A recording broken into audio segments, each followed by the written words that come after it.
नमस्कार दोस्तों, मैं हूं दीपक चौरसिया और हमारी इस विशेष पॉडकास्ट में आपका स्वागत है।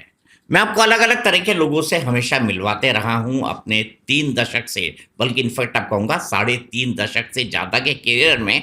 लेकिन आज मैं आपको एक ऐसे शख्स से मिलवाने वाला हूं, मेरे सहयोगी ओम प्रकाश मेरे साथ हैं। लेकिन आज मैं आपको एक ऐसे शख्स से मिलवाने वाला हूं, जिसे मैं तब से जानता था, जब वो एक किशोर अवस्था के अ, लड़के की तरह एक्टिविज्म किया करता था। और ये एक्टिविज्म इतना दमदार था कि इसने सुप्रीम कोर्ट और हाई कोर्ट और लोअर कोर्ट्स को कई फैसलों को बदलने पर मजबूर किया। साथ ही साथ मैं आपको ये भी बता दूं, वो कोई आम व्यक्ति नहीं, अब वो इस देश का एक बहुत बड़ा सुपरस्टार है, क्योंकि उसके रिसर्च की हुई, उसके मटेरियल पर बेस्ड 2 फिल्में, धुरंधर और धुरंधर रिवेंज, ये दोनों फिल्में पूरी दुनिया के बॉक्स ऑफिस पर तहलका मचा रही हैं और इतना पैसा कमा लिया है कि इस पूरे कमरे को वो भर सकता है।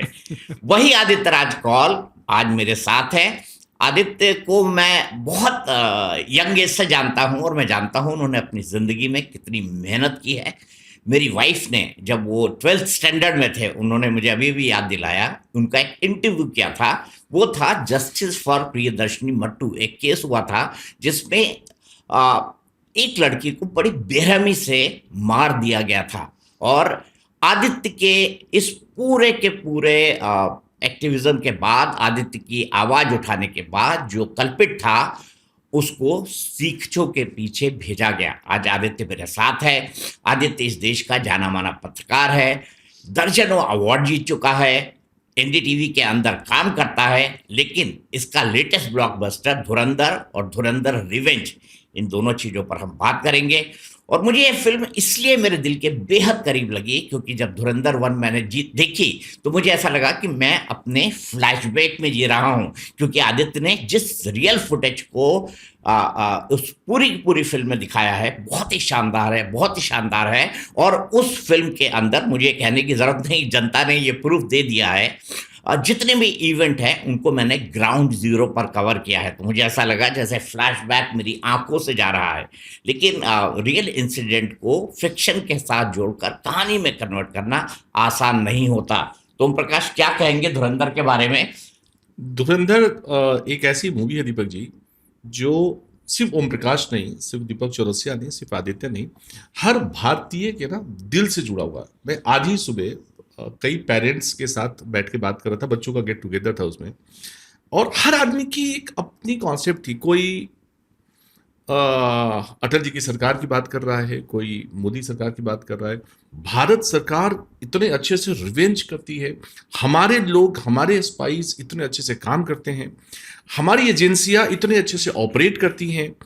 और डिमोनेटाइजेशन, जो रुपया बंद किया गया, चेंज किया गया, से लेकर देश में जो ड्रग्स का कार्टेल है उसको जिस खूबसूरती से आदित्य जो आपने सजाया है ना, मतलब एवरीवन इज, जिसको कहते हैं कायल रहना, कि कायल है। और बहुत सलीके से आपने कुछ चीजों को विलिंगली अनविलिंगली ये कहा कि साहब ये काम ठीक था।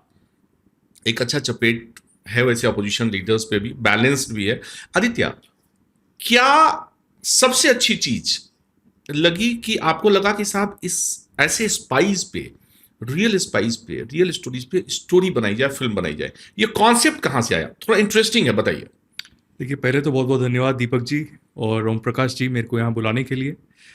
इससे पहले कि मैं आपके जवाब दूं आपके सवाल का, मैं एक चीज़ बताना चाहता हूँ कि ज़िंदगी में एक इंसान का सफलता का एक मापदंड रहता है ना। कुछ लोगों के लिए ये रहता है कि रोटी कपड़ा मकान सिंपल कमा ले तो बहुत बड़ी बात है। कुछ लोगों का होता है करोड़पति बनने का। कुछ लोगों का होता है कि नाम शोहरत ऐसे कमाई जाए कि एयरपोर्ट पे जाएं, बाहर जाएं तो लोग पहचान लें, तो बहुत ज़बरदस्त है। कुछ लोगों का आम जिंदगी बतौर होता है। तो ये सब तो है ही मेरी ज़िंदगी में कुछ लेवल पर। लेकिन आज मैं आपके साथ यहाँ पर बैठा हूँ और दीपक चौरसिया मेरा इंटरव्यू ले रहे हैं, पॉडकास्ट कर रहे हैं। ये मेरी ज़िंदगी का एक बहुत बड़ा सफलता का एक मापदंड है। क्या बात! और वो किस लिए है? आज तक मैं बहुत पत्रकारों के साथ काम किया, और दीपक जी ने मेरे एक एक्टिविज्म की बात की, तब मैं बहुत छोटा था, 17-18 साल का था। और उस वक्त भी सब जाने माने पत्रकार, अर्नब से लेकर राजदीप से लेकर बरखा से लेकर राहुल, दीपक जी, सब ने इंटरव्यू लिया। बट आज, उस वक्त मैं एक किशोर अवस्था में था, 18 साल का, 19 साल का था, एक्टिविस्ट था, जीवन की राह नहीं थी, कुछ कमाया नहीं था, कुछ किया नहीं था, लेकिन मौका मिला, ऐसा सर्कमस्टांसेस ऐसे बने। लेकिन इतनी पत्रकारिता करके, कुछ कमा के, कुछ दिखा के, लोगों की प्रशंसा बटोर के, अगर दीपक जी के साथ यहाँ पर बैठने का मौका मिल रहा है तो इससे बड़ा क्या। और मैं आपको एक और चीज़ याद दिलाना चाहूँगा कि ये दूसरी बार आप मेरा इंटरव्यू कर रहे हैं। अगर आपको याद हो, 2008 या 9 की घटना होगी, मुझे लगता है आप शायद आज तक में थे, और आज तक पे आपने भी और राहुल कंवल ने भी, हिंदी में आपने और राहुल कंवल ने अंग्रेजी में मेरे साथ एक आधे घंटे का शो किया, एक आतंकवादी के ऊपर बिट्टा कराटे। हाँ, याद हो गया। मैंने एक आरटीआई फाइल किया था, और जिसमें सरकार ने, उस वक्त की सरकार ने, आई थिंक कांग्रेस की सरकार ने कांग्रेस कहा कि हमें तो पता ही नहीं बिट्टा कराटे कौन है। और उनकी सरकार के दौरान बिट्टा कराटे को, जो जेकेएलएफ का आतंकवादी था, छोड़ दिया गया। और बिट्टा कराटे ने, आपको याद होगा, मनोज रघुवंशी को इंटरव्यू दिया था न्यूज ट्रैक पे, 40, हमने चलाया था पूरा फुटेज आप ही के पास था सिर्फ। हाँ, हमारे पास था। और मनोज रघुवंशी को उसने बोला कि हाँ, मुझे तो याद नहीं, मैंने 2 दर्जन 3 दर्जन 4 दर्जन लोगों को मारा होगा, मुझे तो याद नहीं। फिर उसको बोला कि आपके परिवार वाले को, किसी को बोलेंगे, माँ को बोलेंगे, माँ बोला हाँ मैं मार दूंगा। तो उस वक्त मुझे सबसे पहले जो है मौका मिला दीपक जी के साथ बैठने का। और आखिरी बात, उसके बाद हम सीरियस बात करेंगे, कि आज तक जितने भी पत्रकार रहे हैं, खासकर अंग्रेजी पत्रकार, जिनको ज्ञान देने का ज़्यादा एक शौक रहता है, हिंदी पत्रकारिता में आज तक आप, खासकर हिंदी हार्टलैंड में अगर आप जाएं, उत्तर प्रदेश से मध्य प्रदेश से बिहार, राजस्थान, हरियाणा और दिल्ली, उसमें आज भी ये उतना एक्टिव तो अभी है नहीं जितना वो एकदम उसमें थे। आज भी अगर आप गांव में जाएंगे या शहरों में भी जाएंगे और वहाँ बात करेंगे दीपक चौरसिया की, तो आज भी लोग जानते हैं, पहचानते हैं और याद रखते हैं। आप बिल्कुल ठीक कह रहे हैं। एक ऐसा नाम जो हर गांव में, अरे इंटरव्यू आदित्य का है। अरे हाँ, मेरे बारे में बात मत करो, आदित्य के बारे में बात करो। मौका नहीं मिलेगा तो ये जरूरी ये रजिस्टर होना चाहिए, ये रजिस्टर होना चाहिए, ये इतिहास है, ये आप लोगों को है दीपक जी, इसको एक्सेप्ट करिए, ये जरूरी है।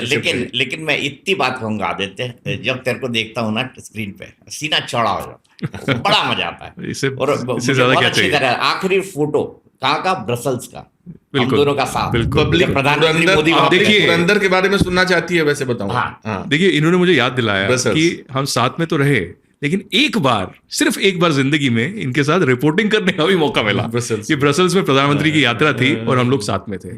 और एक और बात आपके अनुमति से, कि जितना भी मेरा अभी धुरंधर की हम बात करेंगे डिटेल में या एक्टिविज्म रहा, उसमें देखिए इनके परिवार का बहुत बड़ा हाथ रहा। क्या बात। इनकी अनुसुईया राय को तो आप जानते ही होंगे, इनकी अपनी पत्नी है जी, इनकी जो धर्म पत्नी है। मैं 12वीं कक्षा में था, दिल्ली में एशियाड विलेज करके जगह है, वहां रहता था, और मेरे को ईमेल आया एक बार, उसमें लिखा था अनुसुईया राय एनडीटीवी, कि मैं, वो नहीं जानती थी मैं कौन हूँ क्या है, मेरा ईमेल दिया हुआ था बस, तो आपका इंटरव्यू करना चाहती हूँ, तो आप मुझे कॉल करें इस नंबर पे या मुझे नंबर दें अपना। तो मैंने कॉल किया, तो उन्होंने बोला मैं आपका इंटरव्यू करना चाहती हूँ। तो आप प्रियदर्शनी मट्टू पर मैंने एक कैंपेन शुरू किया था। तो मैंने बोला नहीं, मेरे तो बोर्ड एग्जाम चल रहे हैं। बोला बोर्ड एग्जाम्स, तुम्हारी उम्र क्या है? तो मैंने बोला नहीं, मैं तो ऐसे 16-17 साल का हूँ। तो बोला अरे, बोला नहीं कोई बात नहीं, बोर्ड एग्जाम तो होता रहेगा, हम 10 मिनट के लिए इंटरव्यू करते हैं। तो वो इंटरव्यू करने आई। अगले दिन एनडीटीवी पर ये टॉप हेडलाइन थी, आप बिलीव करिए, पूरे दिन, कि if a 16-year-old can see that injustice has been done in this case, why can't the judiciary, why can't the government. और फिर शाम को मुझे एनडीटीवी के एक एक्स फैक्टर एक प्रोग्राम आता था, उसमें निधि राजदान ने बुलाया, और उसके बाद वो कैंपेन बड़ी हुई। और जो नो वन किल्ड जैसे का फिल्म बनी उसके बाद, उसमें ज़्यादा लोगों ने ये बातचीत भी नहीं की, आज रिवील करता हूँ, वो ज़्यादातर अनुसुईया के ऊपर और उनकी इन्वेस्टिगेशन के ऊपर पूरी फिल्म थी। उनको क्रेडिट जाता है प्रियदर्शनी मट्टू केस, जेसिका लाल केस, नीतीश कटारा केस में जितनी भी कैंपेन हुई, इन्वेस्टिगेशन हुई, और सीना चौड़ा करके जो इतने रसूख वाले लोग, जो पावरफुल थे, जो कुछ भी कर सकते थे, मैंने जो एक्टिविज्म किया वो तो अलग बात है, लेकिन उन्होंने पत्रकारिता करके ये प्रूव किया। So we'll soon sit with Ansuya as well, and before we'll have a excellent 1 hour podcast. 100%. Please start with धुरंधर. अब मैं धुरंधर की आपको बात जी, करता जी, हूँ जी. कि देखिए, मैं आतंकवाद का विक्टिम भी रहा हूँ और आतंकवाद पर रिपोर्टिंग करना मेरी एक इच्छा भी रही है, एक पहचान रही है। और ये बचपन से ही रहा है, क्योंकि बचपन में मैंने अपने माता पिता को देखा कि हम आतंकवाद को झेल के जम्मू के कैंप में रहे, शरणार्थी शिविर में रहे, और उसके बाद दिल्ली आए। और ये मेरे पेरेंट्स का एक बहुत बड़ा एक मुझे लगता है दूरदृष्टि थी कि उन्होंने जम्मू में नहीं रहे, क्योंकि जम्मू में रहते तो मैं एक चार दीवारी में बंद हो जाता। तो वो लोग यहाँ आए, उनने मेहनत की। हम शक्करपुर में एक कमरे में रहे जिसमें कोई खिड़की भी नहीं थी, और वहाँ पर 6 महीने रह के फिर दिलशाद गार्डन करके जगह है, वहाँ 3 साल रहे। फिर मेरी माता जी को सरकार में यहाँ पर नौकरी लगी, इंदिरा गांधी राष्ट्रीय कला केंद्र में, जो कल्चर मिनिस्ट्री के अंडर आता है। अपनी मेहनत से, बलबूते से, किसी ने कोई भीख नहीं दी, किसी ने कोई जो है मतलब बुरा मान के एहसान नहीं किया। तो अब मैं मातृशक्ति को भी ये सलाम करता हूँ कि मेरी माँ ने पूरी परिवार की जो है देखभाल की, बैकबोन बनी कई सालों तक।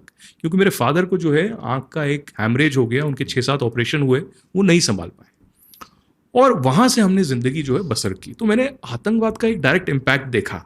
और जम्मू में भी जो हम कुछ महीने रहे, वो एक तबेले के साथ एक गैराज था, वहां पर हम 3-4 महीने रहे। तो मैं तो बहुत छोटा था, मुझे तो याद नहीं, लेकिन मेरे माता पिता ने जो जो झेला या मेरी कम्युनिटी ने जो झेला, उसी का ये एक परिणाम है कि जो थोड़ी बहुत सफलता आज हम देख पा रहे हैं। तो कई सालों तक मैंने ये देखा कि मेरे माता पिता ने इतना सफ़र किया, कम्युनिटी ने किया, और हम हिंदू थे, माइनॉरिटी में थे, लेकिन देश में सब लोग जो है शांत रहे, पूरी तरीके से एक म्यूट स्पेक्टेटर रहे, मूक दर्शक रहे। किसी ने कोई बातचीत नहीं की, किसी ने कुछ नहीं बोला कि भाई इंसाफ होना चाहिए, इनके लिए कुछ करना चाहिए। हिंदुओं की पॉपुलेशन इतनी बड़ी है, कुछ थोड़ा बहुत तो होना चाहिए था, कुछ नहीं हुआ। उस वक्त बीजेपी वीपी सिंह की सरकार थी, और वो लोग भी जो है कुछ ज़्यादा किए नहीं। 89. और उसके बाद बिल्कुल 89-90 की बात है, 19 जनवरी 1990 को मस्जिदों से वहाँ पर आवाज़ निकली, ऐसे ऐसे रिलिव गिलिव सिलिव के स्लोगन निकले कि भाई या तो आपको मार देंगे, या तो आप यहाँ से निकलो, या तो आपको कन्वर्ट कर दिया जाएगा।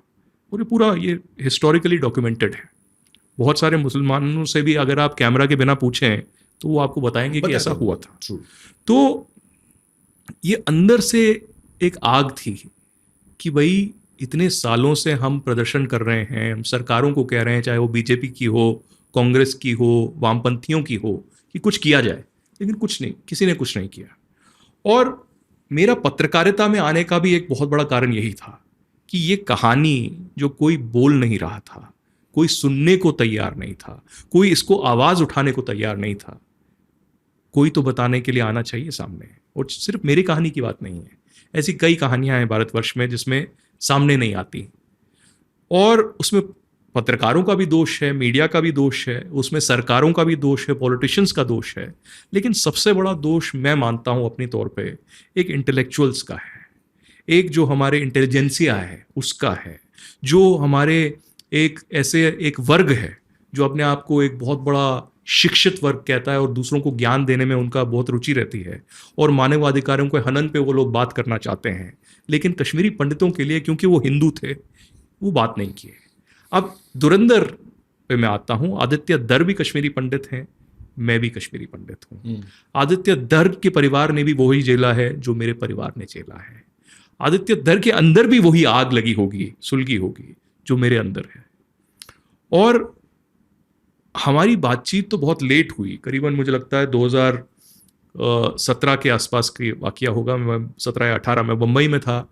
एक कर्नल पुरोहित का आपको याद होगा केस हो रहा था, उनको बेल मिली थी, तो जेल से, आई थिंक तलोजा जेल थी, जेल से मैं फोर्ट में एक कोर्ट है वहाँ पर हम रास्ते में जा रहे थे, मैं रास्ते में था, और आदित्य से मैं बड़े साल से सोशल मीडिया पे कनेक्टेड था। वो असिस्टेंट डायरेक्टर और लिरिसिस्ट की तरह काम करते थे बम्बई में, कई सालों से उन्होंने मेहनत की, हार्ड वर्क किया। और उन्होंने मुझे बोला कि आदित्य मैं एक फ़िल्म बनाना चाहता हूँ आर्मी के ऊपर। तो मैंने बोला ठीक है, तो आप क्या चाहते हैं? तो उन्होंने बोला देखिए आर्मी में फ़िल्म बनाना चाहता हूँ, आप आर्मी को कवर करते हैं, डिफेंस करते हैं, नेशनल सिक्योरिटी, तो मेरा आर्मी में कोई कॉन्टैक्ट नहीं है, तो आप कोई बातचीत करा सकते हैं। तो मैं ये तो कोई बड़ी बात नहीं है, ADGP है तो मैं आपसे बात कराता हूँ, आप ये नंबर लीजिए, मेरा रेफरेंस करके बात कर लीजिएगा। कट टू हो गया ख़त्म। 1 साल के बाद, 1.5 साल के बाद उन्होंने मुझे व्हाट्सएप भेजा कि मैंने फ़िल्म बना ली है और मैं आशा करता हूँ कि आपको फ़िल्म पसंद आएगी। तो मैंने पूछा कौन सी फ़िल्म है, क्या है? तो उसने बोला इसका टाइटल है उरी द सर्जिकल स्ट्राइक, और ये उरी के ऊपर है, जो उसके बाद सर्जिकल स्ट्राइक हुआ, ये हुआ हमला, उस पर है, और विकी कौशल इसमें हैं और यामी गौतम हैं और ऐसे ऐसे बना है। तो मैंने कहा बहुत बड़ी बात है। और फिल्म रिलीज़ हुई, और फिल्म रिलीज़ होते ही एक तहलका मच गया, और फिल्म ने, अगर मैं गलत नहीं हूँ तो 300-350 करोड़ के आसपास की कमाई की, जो कि एक नए डायरेक्टर के लिए एक बहुत बड़ी बात है। और खासकर ये जो डायरेक्टर जिसकी मैं बात कर रहा हूँ, आदित्य दर, वो कोई पैसे या रसूख वाला बंदा नहीं है। वो एक नेपो किड नहीं है कि भाई उसका जो माता पिता हैं या बाप दादा हैं किसी बॉलीवुड के परिवार से आते हों, या कोई इंडस्ट्रियलिस्ट का बेटा हो, या कोई एक लॉबी हो उसके पीछे हो। वो मेहनत कश मिडिल क्लास फैमिली से आता है, उसने खुद पढ़ाई की है और वहाँ पर पहुँचा है। बचपन में फिल्में देख के एक ड्रीम देखी, एक सपना देखा है कि मुझे कुछ करना है, मुझे फिल्म बनानी है, और तब वो सफलता के उसमें मापदंड पे आगे खड़ा हुआ है। अब जैसे ही उरी बनी, उसके बाद उसने मुझे बोला कि मैं कश्मीर पे भी कुछ फिल्म बनाना चाहता हूँ, और हम ऐसा करते हैं कि आप आइए हमारे साथ कुछ करते हैं। तो मैंने बोला ठीक है, मेरा तो रुझान ही पत्रकारिता की ओर है, फिल्म इंडस्ट्री की ओर कुछ ऐसा है नहीं। तो मैंने बोला ठीक है, कभी भी आपको कोई आवश्यकता होगी, कुछ होगा तो I would be very happy, मैं आपकी मदद करूँगा। तो उन्होंने बोला कि आर्टिकल 370 पे कुछ फिल्म बनाएंगे, और मैं बारामूला के ऊपर भी कोई फिल्म बनाना चाहता हूँ। तो मैंने बोला ठीक है, आई विल हेल्प। तो आर्टिकल 370 में एक इंटरेस्टिंग ये हुआ, और मैं धुरंधर पर भी आऊँगा क्योंकि ये बैकग्राउंड देना बहुत ज़रूरी है। कनेक्टेड है। आर्टिकल 370 आपको याद है 2019 में हुआ, और 2019 में अगस्त के महीने में हुआ, 5 अगस्त को। उसके 2-3 महीने पहले तो मुझे गृह मंत्री अमित शाह जी के यहाँ से फ़ोन आया, और उन्होंने कहा कि आप कश्मीर जाइए। तो मतलब किस लिए? तो बोला आप जाइए, आप वहाँ पर थोड़ा सा देखिए कि क्या बदलने की ज़रूरत है। तो मतलब मेरे को जाने की ज़रूरत नहीं है, मैं ऐसे ही बता दूंगा आपको क्या बदलने की ज़रूरत है। बोला नहीं, आप जाइए, आप थोड़ा मीटिंग करिए, जो वहाँ आर्मी के लोग हैं, पुलिस है, बाकी लोग हैं, और फिर आप बताइए मुझे, फिर मिलते हैं। तो मैं गया, और 2-3 दिन का हमारा वहाँ सफ़र रहा। हम वहाँ के लेफ्टिनेंट गवर्नर, उस वक्त तो गवर्नर थे, सत्यपाल मलिक, तो उनसे मुलाकात हुई। उसके बाद हमारे वहाँ जो आर्मी के कोर कमांडर थे, ढिल्लन, KJS ढिल्लन साहब, उनसे मिले। उसके बाद DGP से मिले। उसके बाद एक पूरी नेशनल सिक्योरिटी की एक ब्रीफिंग मिली हमें। आप बिलीव नहीं करेंगे, मुझे तो ऐसा लग रहा था कि मैं कोई बहुत बड़ा कोई इंटरलॉक्यूटर हूँ जिसको कुछ करना है, क्योंकि वहाँ पर IB के जो JNK के चीफ थे, रॉ के जो चीफ थे, जो BSF के थे, CRPF के थे, आर्मी, पुलिस, सब लोग मौजूद थे, होम सेक्रेटरी भी थे वहाँ के, और उन्होंने हमें 1-2 घंटे की पूरी ब्रीफिंग दी। अच्छा। और एक खुला जो है बातचीत हुई, बहुत आर्ग्यूमेंट भी हुए, और वो बहुत अच्छे मेरे दोस्त भी उसके बाद बने, बट आर्ग्यूमेंट हुए। जैसे उन्होंने पूछा मुझे, एक मैं उदाहरण देता हूँ कि आप मीडिया जो है, मीडिया का बहुत बड़ा रोल रहता है, आप जो है प्राइम टाइम डिबेट करते हैं और कश्मीरियों को आप जो है इस नज़रिए से दिखाते हैं। तो मैंने बोला हाँ, मैं बिल्कुल बिलीव करता हूँ, मैं गलती मानता हूँ, कुछ एक वर्ग है मीडिया का जो बिना सोचे समझे जो है कुछ भी कह देता है, तो इस पर वर्क करने की ज़रूरत है, गलत है। लेकिन आप भी मुझे बताइए कि 30 साल से आपकी पुलिस, आपका जो यहाँ पर महकमा है, जो ये इकोसिस्टम मीडिया का बना है, जो अलगाववादियों को बढ़ावा देता था, आप 30 साल से क्या कर रहे हैं? जो कदम अब आपने देखे 19 के बाद, क्या ये 30 साल से नहीं हो सकते थे? जो वहाँ के अखबार थे, ऐसा लगता था कि रावलपिंडी से छप रहे हैं, उस पर आपने काम क्यों नहीं किया? ये बहुत आसान है, आप मीडिया पे सवाल करते हैं, गलती हो या ना हो, लेकिन आपका सिस्टम जो है ये विफल क्यों रहा? क्यों यासीन मलिक, बिट्टा कराटे, गीलानी और मीरवाइज जैसे जो लोग हैं उनको पनपते दिया गया, घूमते रहे, उनको बढ़ावा दिया गया? और इसमें हमारी भी गलती है, जो इंटेलिजेंस ब्यूरो है उसी ने सब कुछ किया। सारी एजेंसीज उस समय, सारी एजेंसीज मौन थी, बिल्कुल सब मौन थे, लेकिन इंटेलिजेंस ब्यूरो ने क्या किया? उन्होंने एनकरेज किया, उन्होंने पैसे दिए। ये मैं बहुत बड़ी बात आपके यहाँ पर कह रहा हूं कि इंटेलिजेंस ब्यूरो जो भारत का है, उन्होंने हुर्रियत और JKLF के लोगों को पैसे दिए, उनको पाला। अधिकारियों का रोल था या सरकार का रोल था? अधिकारियों का रोल था। सरकार इन्वॉल्व थी?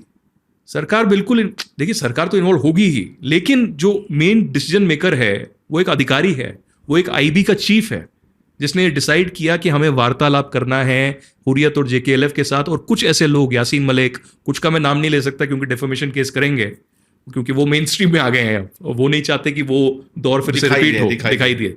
लेकिन ऐसा हुआ, उनको प्रॉपर्टीज दी गई, दिल्ली में, बेंगलुरु में। नहीं, तब तो पीएम के साथ फोटोज भी हैं, it's common on the Atal ji के साथ भी हैं, मनमोहन सिंह जी के साथ भी हैं, बिल्कुल है। बिरयानी खाई है, वो बिल्कुल गले है। मिले हैं, सब कुछ है। बिल्कुल है। लेकिन देखिए, मिलना एक बात है, उस पर आप डिबेट कर सकते हैं कि मिलना चाहिए था, नहीं मिलना चाहिए था। लेकिन पैसे देना हर महीने इट्स उनको, ऑन रिकॉर्ड। अरे मैं आपको कह रहा हूं, मेरे खिलाफ इन्वेस्टिगेशन कीजिए अगर मैं गलत कुछ कह रहा हूं, या उस आईबी चीफ के कीजिए जो अभी पूरा मीडिया में कभी कभी आता है और कहता है कि इंडिया पाकिस्तान पे बातचीत होनी चाहिए। मैं तो कहता हूं फारूक अब्दुल्ला बहुत अच्छा इंसान है, फारूक अब्दुल्ला का दोस्त है वो। धुरंधर देखिए, एक झलक आपको मिलेगा। देखा। हाँ, तो ये सच्चाई है। मैं इसलिए भी कह रहा हूं क्योंकि मेरे परिवार के लोग आईबी के अंदर रहे हैं, तो कश्मीर डेस्क पे रहे हैं, तो सच्चाई हमें भी पता है कि किसने कितना पैसा कमाया है, किसने किस चीज़ के लिए किया है। और इस पे भी शोध होना चाहिए कि हुर्रियत को बनाया किसने है। ये आज तक सामने नहीं आया है। इंडिया में और पाकिस्तान में किसका रोल था हुर्रियत को बनाने में? यासीन मलिक को कौन पालता रहा इतने साल? यासीन मलिक जो अरुंधति रॉय के साथ या गीलानी के साथ या बाकियों के साथ दिल्ली में संगोष्ठियां करता रहा, उसको कौन बढ़ावा देता था? एक बार एक और उदाहरण मैं आपको देता हूं। दिल्ली के एलटीजी ऑडिटोरियम में 2010 में एक जम्मू कश्मीर के ऊपर कार्यक्रम हुआ, आज़ादी the only way. Gilani, Varavara Rao, Arundhati Roy, ये सब थे वहाँ पर। मैं वहाँ पर पहुंचा, मैं टाइम्स ऑफ इंडिया के लिए फ्रीलांस करता था, तो मुझे पहले ही डीसीपी जो वहाँ के थे, आज वो सीनियर अधिकारी हैं केरला के, उन्होंने मुझे अपनी गाड़ी में बंद कर दिया। मैं as a Times of India वहाँ गया था। मतलब बंद क्यों कर रहे हो? बोला नहीं, तुम्हारी वजह से वहाँ माहौल बिगड़ जाएगा। मतलब मेरी वजह से माहौल बिगड़ जाएगा? मतलब गीलानी की वजह से नहीं बढ़ेगा, अरुंधति की वजह से नहीं, मेरे से। मैं कश्मीरी पंडित हूँ, वहाँ से निकाला गया, मेरे कोई पॉलिटिकल पार्टी का सपोर्ट नहीं है, कोई किसी चीज़ में मैं वायलेंस में भी इन्वॉल्व नहीं हूँ, तो मुझे गाड़ी में बंद कर दिया, डीसीपी की गाड़ी में। 2 घंटे जब वो प्रोग्राम खत्म हुआ, मुझे छोड़ दिया। दीपक जी, एक वाकई एक त्रासदी है, मैं एक मिनट रोकूंगा, कि जो बुद्धिजीवी वर्ग है ना, जो पहले भी चर्चा की, और हिंदू जो मेजोरिटी वर्ग है, वो क्यों नहीं चर्चा करता है या क्यों ऐसी चीजों पिछड़ता है? मैं देखता हूँ कुत्तों पे डिस्कशन करने में इनका बड़ा मजा आता है कि स्ट्रीट डॉग्स को कैसे प्रमोट करना। ऑनेस्टली कह रहा हूँ। और ये अपने टॉपिक पे भटकाव में बहुत रहते हैं, टॉपिक पे टू द पॉइंट नहीं आएंगे। इसीलिए तो आदित्य है ना, इसीलिए आदित्य है। ठीक है दीपक जी, मैं आपको बताता हूँ। ये मैंने आपको इंटेलिजेंस एजेंसीज की बात बताई, सरकारों की बात बताई। अब मैं आपको कोर्ट की बात बताता हूँ। यही एलटीजी ऑडिटोरियम का जो कार्यक्रम था, आजादी द ओनली वे, मतलब पूरा वो कह रहा था सेपरेटिज्म, इंसाइटिंग वायलेंस पूरी तरीके से, मतलब पूरे सेक्शंस बनते हैं इसमें, एफआईआर होना चाहिए। तो मैं और कुछ कश्मीरी पंडित वहाँ के तिलक मार्ग पुलिस स्टेशन गए, बोला कि इस पर एफआईआर कीजिए, इन्वेस्टिगेट कीजिए। पुलिस ने मना कर दिया, हम नहीं करेंगे एफआईआर। हम कोर्ट गए, और कोर्ट से पहले गृह मंत्री उस वक्त चिदम्बरम थे, उनसे पूछा गया कि एफआईआर क्यों नहीं हो रहा? बोला नहीं, we have freedom of expression, इसमें क्या FIR, I will not let the police file FIR. Court ने निर्देश दिया कि एफआईआर होना चाहिए, एफआईआर क्यों नहीं करोगे आप? फिर एफआईआर हुआ, क्राइम ब्रांच को दिया गया ये केस। ये मैं आपको बात कर रहा हूं कब, 2010 की। आज है 2026। 2025 में दिल्ली के लेफ्टिनेंट गवर्नर ने अनुमति दी है पुलिस को कि अब आप एक्शन ले सकते हैं। उनमें से आधे लोग तो मर गए, अरुंधति रॉय बची हैं बस। 15 साल हो गए, 16 साल हो गए उस केस को। और अब भी, आज भी कश्मीरी पंडित जब भी सुप्रीम कोर्ट जाता है, 3 बार गया है, 3 बार, और चीफ जस्टिस और बाकी लोग बैठे हैं हमेशा, और तीनों बार मना किया कि नहीं, इंसाफ नहीं हो सकता। हम क्या बोलते हैं? हम कहते हैं एक कमेटी का गठन किया जाए जो 90 में जो हुआ त्रासदी उसको इन्वेस्टिगेट करे। अगर इन्वेस्टिगेट ना भी करे तो एक ओवरऑल पिक्चर बताए कि 90 में हुआ क्या। जितने भी विक्टिम सामने आना चाहते हैं उनसे बातचीत करिए, आप एक छोटा सा रिपोर्ट बनाइए बस कि 90 में हुआ क्या, किसकी क्या जिम्मेदारी थी, कौन विफल रहा और हुआ क्या, ताकि हिस्टोरिकल रिकॉर्ड रहे। कहते नहीं, ये तो 35 साल पहले हुआ था, ये कैसे कर सकते हैं? साहब 84 आप करा सकते हो। मैंने वही बोला, आप 84 कर सकते हैं। 84 के केस अभी भी हो सकते हैं। टाइटलर सज्जन कुमार के खिलाफ हो सकते हैं, आज सजा मिल सकती है। और वो तो डेली बेसिस पे चल रहा है, ट्रायल चल रहा है। मैं तो ट्रायल भी नहीं कह रहा, मैं कह रहा हूं पुराने सुप्रीम कोर्ट के जज को लाओ, सरकार से किसी को लाओ और इन्वेस्टिगेट करो। नहीं हो रहा। अब तो आदित्य आपकी बात लोग सुनते हैं, अब क्यों नहीं? नहीं, मेरी बात ये बहुत गलत परसेप्शन है, बहुत गलत धारणा है कि हमारी बात सुनते हैं। मैं आज भी कश्मीरी पंडित हूं, मेरे को आज भी कश्मीरी पंडित की लेंस से देखा जाता है कि मैं माइनॉरिटी हूं कश्मीर से, और ये गलत बात है कि सुनते हैं। मैं ये आज एक और बड़ी बात आपको कह दूं कि जो हमारी अभी रूलिंग गवर्नमेंट है, उसमें कुछ ऐसे लोग हैं टॉप पे, उनको बहुत गलत धारणा है, ये बहुत गलत धारणा कि कश्मीरी पंडित कांग्रेस सपोर्टर है ना। अच्छा। तो ट्रस्ट नहीं कर सकते उन पर। जबकि मुझे अंदरूनी तौर से पूरा पता है, और ये सर्वे करा लिया जाए कि 85 to 90% कश्मीरी हिंदू जो हैं आज पूरे बीजेपी सपोर्टर हैं, चाहे वो जम्मू हो, दिल्ली हो, कश्मीर में तो चलो खास कोई बचा नहीं। सर्टिफिकेट क्यों लेना, क्यों देना? तो ये इसलिए है क्योंकि हमें मोदी सरकार से एक अपेक्षा थी, आज भी है, कि घर वापस जाने की तो बहुत दूर की बात है। हम कहते हैं कि आप कश्मीर को सुधारिए, वो देश के लिए, सबके लिए एक बहुत बड़ी कहूँगी आपने काम किया, लेकिन आप इंसाफ तो दिलाइए। ट्रू बात। आपको पता सबसे बड़ी त्रासदी क्या है? इन्होंने उस पर बहुत स्टोरीज की हैं। यासीन मलिक जो JKLF का आतंकवादी है, आज वो जेल में है, लेकिन जो अपने कुकर्मों के लिए वो जेल में नहीं है दीपक जी। यासीन मलिक जेल में है 2017 के हवाला केस में, जिसपे उसमें लाइफ इम्प्रिजनमेंट मिली है। उसने इंडियन एयरफोर्स के 4 अधिकारियों को मारा और कन्फेस किया BBC के हार्ट टॉक पे टिम सेबेस्टियन के साथ। बिल्कुल याद और है। आज 35 साल हो गए हैं। जम्मू के CBI के स्पेशल कोर्ट में आज भी वो ट्रायल चल रहा है। और फिर रूबिया सईद को किडनैप किया, उसमें क्या क्या हुआ आपको सब पता है। मुफ्ती सईद गृह मंत्री था उस वक्त, उसमें भी कोई ट्रायल नहीं चल रहा। आज 35 साल हो गए हैं। कौन सा ऐसा देश होगा पूरी दुनिया में, गृह मंत्री की बेटी का भी ट्रायल खत्म, गृह मंत्री की बेटी का एयरफोर्स। किडनैप हुआ, 35 साल से कोई न्याय नहीं।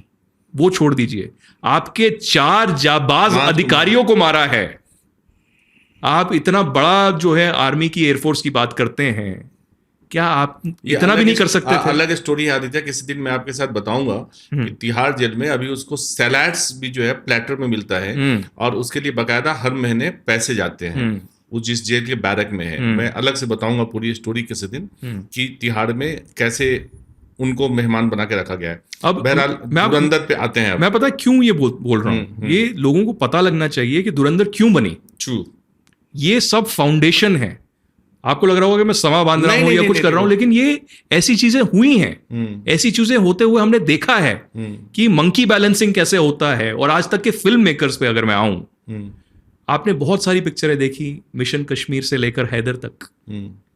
आप क्रिएटिव फ्रीडम पे, क्रिएटिव इंडिपेंडेंस पे आप बहुत चीजें कर सकते हैं, बोल सकते हैं। सिनेमाटोग्राफी उसकी तारीफ कर सकते हैं, उनके गानों की, डांस की तारीफ कर सकते हैं। लेकिन आज तक जो कश्मीर पे फिल्म बनी, कश्मीर फाइल्स को छोड़ के, क्या आप ये कह सकते हैं कि अरे बॉस कितना जबरदस्त दर्दनाक आपने फिल्म बनाई है, पूरी सच्चाई पे आधारित? बोल सकते हैं? नहीं बोल सकते। हर जगह कुछ तो बैलेंसिंग, कुछ एक्ट हुआ है। या तो वो लव स्टोरी के नजरिए से दिखाया गया है, ठीक है भाई, क्रिएटिव इंडिपेंडेंस, या तो वो आतंकवाद का कोई दूसरा पहलू, मानव अधिकारों का हनन और ये सब हुआ है, उस पर दिखाया है। मुझे लगता है कि धुरंधर आज सक्सेसफुल इसलिए हुई क्योंकि हमने कोई भी बैलेंसिंग करने का नाटक नहीं किया। हमने जो चीजें जैसी थी वैसे बताई। आपने एक्चुअल में हीरो सेंट्रिक नहीं रखा ना। हीरो शाहरुख खान को दिल से का शाहरुख नहीं दिखाया। आपने आमिर खान को आमिर खान नहीं बनाया। बिल्कुल, आपने रिसर्च बेस्ड स्टोरी बनाई। बिल्कुल। तो जो सच्ची घटनाएं घटी हैं उन पर किया।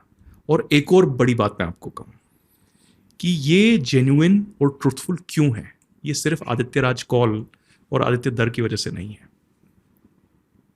ये RNAW की वजह से है। हमने रियल लोगों से बातचीत की, हमने रियल लोगों से जाना ऑपरेशन कैसे होता है, क्या होता है, आप जब वहां थे तब क्या हुआ, इतना तक, तब ये जेन्युइन होके बना है।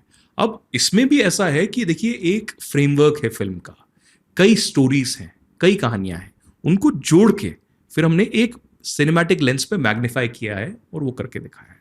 वो तो फिल्म में उतना चलता है और होना भी चाहिए। लेकिन सच्ची कहानियां, और खासकर उन गुमनाम लोगों की कहानियां जो कभी सामने नहीं आती। आप देखिए ना, एजेंसीज के जो लोग हैं वो गुमनामी में जीते हैं। उनको पता है कि हमने इस चीज पे अपनी मोहर लगाई है या साइन किया है या एक्सेप्टेंस दी है जिसमें हमारी मौत हो जाएगी और कल को पता भी नहीं चलेगा। हो सकता है मेरे परिवार को भी ना पता हो कि मेरी मौत क्यों हुई है। हाँ, मैंने क्या किया देश के लिए।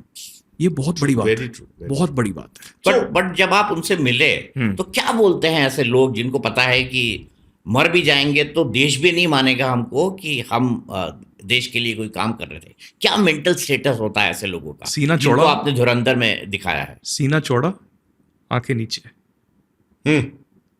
बहुत बड़ी बात। सीना चौड़ा और आंखें नीचे।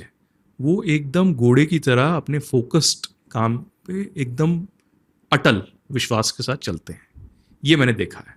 बहुत ज़्यादा तो मैं नहीं कहूँगा कि कई सैकड़ों लोगों से मेरी बातचीत हुई, बट कुछ लोगों से जो मेरी बातचीत हुई और जिनको मैंने देखा, और जो पाकिस्तान में भी रहे हैं, अफ़गानिस्तान में भी रहे हैं, और ऐसे अंडरकवर ऑपरेशंस में बहुत जगह पे रहे हैं, कश्मीर में भी रहे हैं, तो उनके अंदर अलग ही जुनून और अलग ही जज्बा रहता है।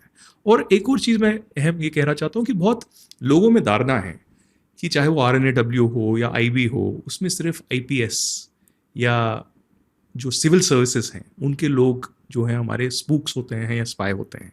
ऐसा नहीं है। वो एक पत्रकार भी हो सकता है, वो एक अध्यापक भी हो सकता है, वो एक किराने की दुकान वाला भी हो सकता है, वो एक स्टूडेंट भी हो सकता है, रॉ में कोई भी हो सकता है, या दुनिया भर में जो इंटेलिजेंस एजेंसीज हैं उसमें कोई भी हो सकता है। सर, मुझे ना 2-3 चीजें समझनी है। जी। आप प्लीज समझाओ एज जी। ए दर्शक के नजरिए से। जी।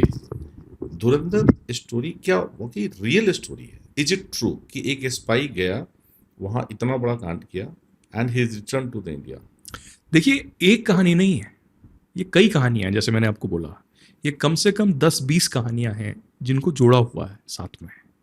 और एक एग्जाम्पल मैं आपको देना चाहता हूँ, और ये मेरी कहानी खुद है। मैंने एक मीडिया ऑर्गेनाइजेशन ज्वाइन की मार्च 2022 में, और उसी वक्त आई थिंक दूसरा या तीसरा दिन होगा, मैं अपने डेस्क पे बैठा था तो मुझे फ़ोन आया और मुझे बोला गया कि एक जाहिद अखुंद करके एक बंदा है जिसे मारा गया है कराची पाकिस्तान में। अब मैंने बोला अच्छा, मारा गया है तो क्या, और क्या डिटेल? बोला ये कारपेंटर था, एक लकड़ी की जो दुकान है उसकी थी। तो मैंने बोला ठीक है, और? तो बोला नहीं आप पता करो। मैंने बोला यार कारपेंटर की मारा गया है, डेथ हुई है, तो उसमें मेरा क्या इंटरेस्ट? बोला नहीं बहुत इंटरेस्टिंग है, आप चेक करो खुद। तो अब मैंने पत्रकारों को फ़ोन किया पाकिस्तान में, जो 2-3-4 मेरे को पत्रकार जानते हैं, तो उन्होंने पता किया। उन्होंने बोला था हुआ तो है, लेकिन इसमें कोई मीडिया रिपोर्ट खास कुछ है नहीं, एंगल नहीं है। एंगल नहीं है, रिपोर्टिंग भी नहीं हुई है, लोकली थोड़ा बहुत तो होगा। तो मैंने बोला क्यों, आप पता करो। उसने एक आध दिन लगाया, पता किया, बोला हमको instructions I think media organisations को है, ये कवर नहीं करना है। तो मैं बोला क्यों, ऐसा क्यों? बोला नहीं मैं पता कर रहा हूँ। तो उसने भी मुझे यही बोला कि हाँ कुछ जाहिद अखुंद तो नहीं नाम आ रहा, बट कोई है ऐसा ही टाइप बंदा, और क्रेसेंट फर्नीचर करके इसकी दुकान है कराची में, और इसका एक और नाम आ रहा है, इसका नाम है जहूर मिस्त्री। तो मैंने बोला जहूर मिस्त्री, मेरे को थोड़ा सा मेरी बुद्धि ये हुई कि भाई मैंने नाम सुना हुआ है कहीं। तो मैंने कुछ नहीं, अब पहला इंसान क्या करेगा, गूगल पे जाएगा। मैंने गूगल पे जहूर मिस्त्री लिखा, वहां निकला ये तो IC-814 का हाईजैकर है। तो तब मेरी दिमाग घूमा कि बॉस ये तो IC-814 के हाईजैकर को लगभग 25 साल बाद मारा गया है, और 25 साल या पता नहीं कितने साल से ही क्रेसेंट फर्नीचर यहाँ कराची के अख्तर कॉलोनी में चलाता था। तो तब मैंने पूरा ये इन्वेस्टिगेट किया। मुझे 1 या 2 वीडियोस भी वहां के मिले कि पुलिस बाहर खड़ी हुई है, पुलिस वैन, वो पूछताछ कर रहे हैं, और मेरे पास वो तस्वीर आई मेरे सोर्स से। मर्डर हुआ क्या, 2 लोग बाइक पे आते हैं, जहूर मिस्त्री को पॉइंट ब्लैंक मारते हैं, उसकी तस्वीर उठाते हैं और चले जाते हैं। आप कहें तो वो तस्वीर मैं आपको दिखाऊं? बिल्कुल। कैमरे में दिखाइए, कैमरे में दिखाइए, दर्शक को बिल्कुल दिखना चाहिए, क्योंकि ये पार्ट ऑफ द फिल्म है। फिल्म में भी यही सीन था, मारा है, फोटो भेजा है। और देखिए मुझे, वैभव प्लीज इसको थोड़ा क्लोज जाके, मेरे पीछे तो कोई कैमरा नहीं है ना? नहीं पीछे नहीं है। मुझे उस वक्त के अपने सोर्स के नहीं, वो चैट reveal में नहीं जाना करना, पड़ेगा, वो रिवील नहीं करना है बिल्कुल। आप फोटो दिखा दो बस। क्योंकि आपको याद होगा 5 हाईजैकर थे, और उनमें जो सबसे यंगेस्ट था वो जहूर मिस्त्री था। और जो कबाड़ना है कबाड़ लो, जो मतलब जो फिल्म का डायलॉग है। हाँ, और दीपक जी, जो आपको याद होगा, क्योंकि मैं क्या बोल रहा हूँ आपको तो आपकी आंखों के सामने ये सब कुछ है, आपने रिपोर्ट किया, मैं तो बच्चा हूँ। लाइव देखा था। लेकिन उस वक्त जो रूपिन कटियाल को अमृतसर में मारा मारा था, था, वो जहूर मिस्त्री ने मारा था। याद है मुझे। और उसके पास एक खुकरी थी, जी खुकरी या चाकू था, जी जी जी। जिससे उसका गले पे मारा गया था, मुझे याद पड़ता है। अब मैं अगर अपने, ये है जहूर मिस्त्री, ये इसकी अखबार में जो उस वक्त बाबू फोटो कैमरे से छपी ना क्लोजअप चले जाओ। है ना, ये है जहूर मिस्त्री। और ये बहुत ही पॉपुलर इमेज है, अगर आप गूगल पे नॉर्मली जाएंगे आपको ये मिल जाएगी। पूरे 5 आतंकवादी जो थे उस वक्त, उसमें मसूद अजहर के रिश्तेदार भी थे, उन सब की तस्वीर आपको मिल जाएगी। और ये सो इस स्टोरी से ये रिवील होना शुरू हुआ कि action is on, action is on, और ये है एक्शन, ये एक्शन ये है वो ज़हूर फिल्म में मिस्त्री। दिखा है, धुरंधर 2 में दिखा है ये हाँ, पूरा एक्शन। ये पूरा जो है रिक्रिएट किया गया, देखा गया कि क्या हुआ, कैसे हुआ। और ज़हूर मिस्त्री को ये वो फोटोग्राफ है, उसने फोटो ली और वहां से वो निकल गए। Do you have that video also कि आया और मर्डर किया और चला गया?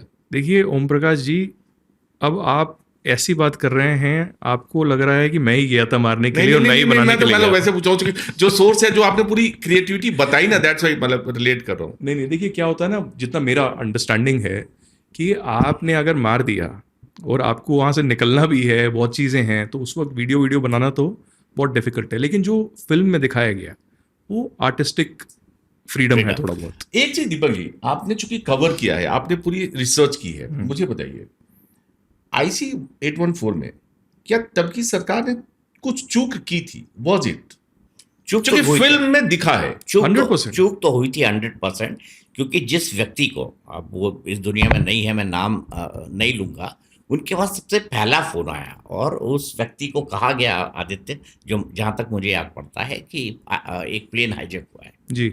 बोले जाएगा कहाँ, पाकिस्तान ना। अमृतसर में उसको बड़ी आसानी से रोका जा सकता था, अमृतसर में वो पूरा ऑपरेशन हो सकता था, लेकिन ओवर कॉन्फिडेंस की वजह से कि हम पाकिस्तान को ऐसा करके एक्सपोज कर देंगे, किसी ने सपने भी नहीं सोचा था कि उसको अफगानिस्तान के कंधार तक ले जाया जा सकता है। इतना स्ट्रांग प्लान है, और मेरे ख्याल से उसमें रॉ का भी बहुत बड़ा फेलियर था, IB का भी बहुत बड़ा फेलियर था, और जो कैबिनेट सेक्रेटरीट में जो CMG बैठता है, क्राइसिस मैनेजमेंट ग्रुप, उसका भी बहुत बड़ा फेलियर था। और हुआ ये कि पाकिस्तान ने जाना तो पाकिस्तान ही चाहते थे, लेकिन पाकिस्तान ने उनको उतरने कहाँ दिया था। और पाकिस्तान में जब उतरे उसके बाद ले गए, दुबई ने भी उनको रहने नहीं दिया, तो उनको समझ पड़ा कंधार।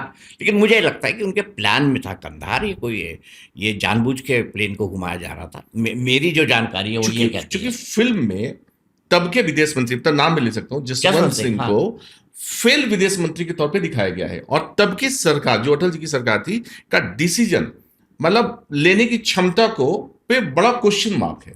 बिल्कुल सही था, लेकिन दबाव में आ गई थी सरकार। जहाँ तक आदित्य मुझे वो दिन याद है, मुझे वो दिन भी याद है जब PIB में प्रेस कॉन्फ्रेंस चल रही थी और जो परिवारजन थे वो घुस गए थे अंदर, और कई तरह के उसमें डिमांड तो थी ही, पैसे भी मांगे गए थे। 40 से ज़्यादा आतंकवादियों को मांगा गया था उस टाइम पे। उसके अंदर मसूद अजहर तो उनमें से एक था, उमर शेख उनमें से एक था, और मसूद अजहर के लोगों ने ही पूरी की पूरी प्लानिंग की थी। लेकिन एक लाइन में मैं खत्म करता हूँ। लेकिन मेरा ये मानना है कि सरकार की तरफ से भी गलती हुई थी। सबसे पहले प्लेन को भारत से उड़ने देना उनकी सबसे बड़ी गलती थी। अमृतसर में उसको उड़ने ही नहीं देना था, हम इस बात के कैपेबल थे, लेकिन सरकार उस निर्णय पर बैठे रही। प्रधानमंत्री जी ट्रैवल कर रहे थे, प्रधानमंत्री जी से बात नहीं हो पाई, बहुत सारी और चीज़ें थी। अटल जी प्लेन में थे उस वक्त जब उनको ये जानकारी मिली कि ऐसा शायद हुआ है। तो मुझे ये लगता है कि कई लेवल पे उस वक्त गलतियाँ हुई थी, और उस गलतियों का खामियाजा हमने भुगता कि हमको आतंकवादी छोड़ने पड़े। लेकिन बीजेपी सरकार एक प्रेशर में थी, और वो प्रेशर ये था कि भाई लोगों को क्या जवाब देंगे, क्योंकि धमकी ये दी गई थी कि प्लेन को एयरबॉर्न करेंगे और उसके बाद धमाके में उसको उड़ा दिया जाएगा। जी। तो बार बार अफगानिस्तान ये कह रहा था, तालिबान ये कह रहा था कि हम अपने यहाँ तो कुछ नहीं होने देंगे, लेकिन हम प्लेन को उड़ा देंगे, और उड़ाने के बाद उसको ब्लास्ट कर दिया जाएगा। तो मेरी जानकारी देखिए ओम प्रकाश जी, मैं दीपक जी से बिल्कुल सहमत हूँ। ये सिर्फ एक सिक्योरिटी और इंटेलिजेंस फेलियर नहीं था, ये एक पॉलिटिकल फेलियर भी था। जिस प्रेशर की ये बात कर रहे हैं ना, उस वक्त की मुझे लगता है ANI या DD न्यूज़ की फुटेज भी है, जिसमें जसवंत सिंह की या किसी की प्रेस कॉन्फ्रेंस चल रही है और लोग वो PIB या उसके अंदर आ गए हैं और एकदम घेराबंदी कर दी है, और इमोशनल चार्ज्ड अप एकदम लोग उनको सवाल पूछ रहे हैं, यार तुम कर क्या रहे हो, हमारे लोग वहां पर। याद देते हो? बिल्कुल वसुंधरा की प्रेस कॉन्फ्रेंस थी, और मुझे बहुत अच्छी तरह याद है, वो सीन मुझे याद है। तो अब मैं एक और चीज़ आपको कहूँ, क्योंकि बहुत चीज़ें ऐसी होती हैं जो अभी तक आई नहीं है सामने, आगे आएंगी। वहाँ के एक जो लीड नेगोशिएटर थे, सिगरेट पीते हुए, एयरक्राफ्ट के नीचे चलते हुए, वो आज के राष्ट्रीय सुरक्षा सलाहकार NSA अजीत डोवाल। अब डोवाल साहब वहाँ पर one of the two main negotiators थे, लेकिन वो आईबी या रॉ चीफ नहीं थे, that was somebody else. So he was given a task कि आपको नेगोशिएट करके आतंकवादियों इनको लाना भी है और कोशिश ये करनी है आतंकवादियों को छोड़ना ना पड़े। अगर उनके पास 24 घंटे या 48 घंटे और होते और यहाँ पर इस तरीके का प्रेशर डेवलप नहीं होता, तो मुझे ज़ाती तौर पे लगता है कि आतंकवादी रिलीज नहीं होते। ओह, मतलब डोभाल वाज सो कॉन्फिडेंट कि मैं ऑपरेशन सक्सेस कर लूंगा। आप ये सोच, जैसे दीपक जी ने कहा 36 आतंकवादियों की डिमांड थी कि 36 जैश मोहम्मद और बाकियों के जो, सॉरी जैश मोहम्मद उस वक्त नहीं था, बाकी जो ऑर्गेनाइजेशन है उनके आतंकवादियों को छोड़ा जाए 36। और 36 में से मसूद अजहर, उमर शेख और मुश्ताक लटरम, इन 3 को छोड़ा गया। इन 3 को जम्मू की जेल से और दिल्ली की जेल से लाया गया और वहां ले गया, कोट बलवाल से। और उसमें एक लाश भी मांगी गई थी, मुझे जो याद पड़ता है उसमें एक लाश मांगी गई थी, लेकिन बाद में अजीत डोभाल तालिबान को ये कन्विंस करने पे राजी हो गए थे कि ये इस्लामिक नहीं है। अगर किसी को सुपर्दे खाक कर दिया जाता है तो उसको फिर उसका गड्ढा खोद के उसके रिमेन्स को उठाया नहीं जाता है। तो उस डिमांड को बाद में ड्रॉप किया गया था। और पैसे भी मांगे थे, कई मिलियन डॉलर। तो मुझे लगता है ये सफलता ही है कि 36 से 3 हुआ। अब रूपन कटियाल को मारा गया, वो बहुत बड़ा एक झटका लगा, और जो प्रेशर फैमिली से डेवलप हुआ वो पॉलिटिकली लोग यहाँ पर हैंडल नहीं कर पाए। ये भी कहानी आई, मुझे नहीं पता, क्योंकि आपने कवर किया है, आपने रिसर्च की है कि कोई रॉ के भी ऑफिसर थे और उनका एक बहुत बड़ा लिंक पीएमओ में था, एंड ये प्रेशर सबसे ज्यादा हुआ कि भाई उसको बचाना है। और नहीं ऐसा है, वो उस परिवार को मैं जानता हूँ, वो मेरे फैमिली फ्रेंड्स हैं, उस अफसर को मैं जानता हूँ। ऐसा कुछ नहीं था। हुआ ये कि जितनी भी फैमिलीज थी उनके लोग एक एक करके दिल्ली आते गए और हर मंत्री के घर जाने लगे। भाई वो कोलिशन की सरकार थी, रामविलास पासवान के घर चले गए, शरद यादव के घर चले गए, जॉर्ज फर्नांडिस के घर चले गए, जया जेटली से मिल ली। अब 150-200 लोग और रो रहे हैं कैमरे के सामने। और उस वक्त एक ऐसा मीडिया का इकोसिस्टम था ना, 3-4 वो थे जो वो इकोसिस्टम लगातार ये प्रेशर बना रहा था कि फेल हो गए, पहला ये फेलवर कि आपने जाने दिया, फिर कैसे आईबी का फेलवर, रॉ का फेलवर, सरकार का फेलवर, अनेबल टू हैंडल। और उन इमेजेस को बार बार दिखाया गया, रोते हुए लोग, दौड़ लगाते हुए कार के पीछे, फलाना करते हुए। आदित्य का इंटरव्यू था। आप बहुत प्यार से सरकार को बचा रहे हैं। आदित्य का नहीं, प्यार से सरकार को बचा रहे हैं। आदित्य का इंटरव्यू नहीं फाइन, लेकिन अटल जी की सरकार को बचा रहे हैं। नहीं, मैं नहीं बचा रहा हूं। मैं तो ये कह रहा हूं कि अटल जी की सरकार की गलती थी। मैं एक चीज कैमरे पे कभी नहीं बोलूंगा जिसका मैं गवाह हूं, और मैं आदित्य को बात बताऊंगा इसके बाद। नहीं, इनका वर्जन बहुत जरूरी है क्योंकि ये तो इतिहास है। He covered. He was there. He covered it. 24/7 हम वहीं खड़े रहते थे। बहुत जरूरी है। मैं इसीलिए आपसे पूछूं कि आपने रिसर्च भी किया है जी। तो मतलब ये चूक थी खतरनाक वाली, बहुत जबरदस्त चूक थी, और खासकर अमृतसर में चूक थी। अमृतसर में 2 तरीके। अब अगर इतनी बड़ी घटना घटती है, वहाँ का जो लोकल डीसीपी है या एसपी है, ही हैज़ टू टेक, या आईजी है, he has to take a call. आपको आईजी क्यों बनाया है इतना सिविल सर्विस करके? अगर इतना कुछ हुआ है, आपको उस वक्त अपनी मानसिकता ऐसी दिखानी है कि या तो आपको टायर पे फायर करना है, या तो आपको ब्लॉकेड करना है, कुछ ना कुछ करना है आपको, ताकि जितना जो है डिले हो सके। तो ये नहीं हुआ। अमृतसर में बहुत बड़ा फेलियर हुआ। उसके बाद दुबई और लाहौर ये सब में तो ज़्यादा सफलता नहीं मिली, कंधार में गया। अब मैं एक और चीज़ आपको बताता हूँ। मैं जब इस पर डॉक्यूमेंट्री बना रहा था तो मैंने विक्रम सूद साहब का इंटरव्यू किया, जो रॉ के फॉर्मर जो है चीफ है। उन्होंने मुझे अंग्रेजी में एक चीज़ बताई जो हमेशा मेरे साथ रहेगी। उन्होंने बोला, intelligence agencies and governments who want to be assertive must have long memories. मतलब सरकारें या फिर इंटेलिजेंस एजेंसीज जो एक दृढ़ संकल्प के साथ आगे बढ़ना चाहती हैं और अपने आप को कामयाब बनाना चाहती हैं, उनकी याददाश्त जो है बहुत लंबी होनी चाहिए, मजबूत होनी चाहिए। इसका मतलब ये है कि हमारे ऊपर अगर एक प्रहार होता है, आतंकवादी हमला होता है, या भारत के दिल में जो है एक बहुत बड़ा आतंकवादी हमला होता है, क्या आप उस वक्त घुटने टेक देंगे? क्या आप उसको 1 साल बाद बुला देंगे? या आप हमेशा याद रखेंगे और एक दिन उसका बदला लेंगे? अब मुझे लगता है कि उस वक्त डोभाल साहब के साथ जो हुआ एज एन ऑफिसर, उनको हमेशा याद था कि ये हुआ, ये गलत हुआ, और कुछ समय मेरे पास अगर और होता मैं Revenge कुछ ले और लेता। करता। और आपने डोवाल साहब के बहुत इंटरव्यूज देखे होंगे, उनकी स्पीचेस देखी होंगी, उनका जो फाउंडेशन है इंडियन सिविलाइजेशन में, इंडियन जो धर्म ग्रंथ हैं उनमें, बहुत ही हम्बल पर्सनालिटी है। मतलब उनका एक जेम्स बॉन्ड वाला पर्सनालिटी है, लेकिन अगर आप पर्सनली मिलेंगे Face to face. बहुत डेप्थ है उनमें, Yes. जबरदस्त, Yes. और बहुत ही ह्यूमिलिटी से आपसे I बात heard him करते हैं, sometime. बहुत बहुत। तो उनके मन में ये रहा होगा। और आप ये देखिए, मुझे नहीं पता कि ज़हूर मिस्त्री को किसने मारा, लेकिन 25 साल बाद लगभग ये हमला होता है। अब मैं आपको बताऊं कि क्या कराची में जो गैंग्स का पूरा माहौल इतने सालों से रहा है, क्या इसमें कोई अफगान या बलोच या कोई दूसरे देश का बंदा आके घुसा? क्या वहाँ पर वो 10-15 साल रहा? ऑपरेशन हुआ। क्या उसने उस गैंग में एक सीनियरिटी हासिल की? क्या उसने किसी और के साथ मिलकर ज़हूर मिस्त्री को मारा?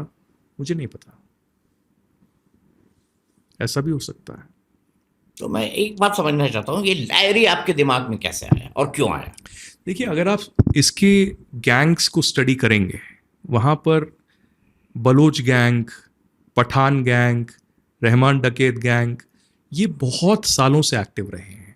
भारत के परिप्रेक्ष्य में अगर आप बम्बई में देखें, जो दाऊद गैंग वहाँ पर बहुत एक्टिव रहा, या बाकी गैंग्स रहे और उनका भी लिंकेज फिर आतंकवाद से रहा, ऐसे ही कराची में रहा है। Karachi is the financial capital of Pakistan, Mumbai is the financial capital of India. Karachi in a way is the gang capital of Pakistan, Mumbai has been a gang capital of India.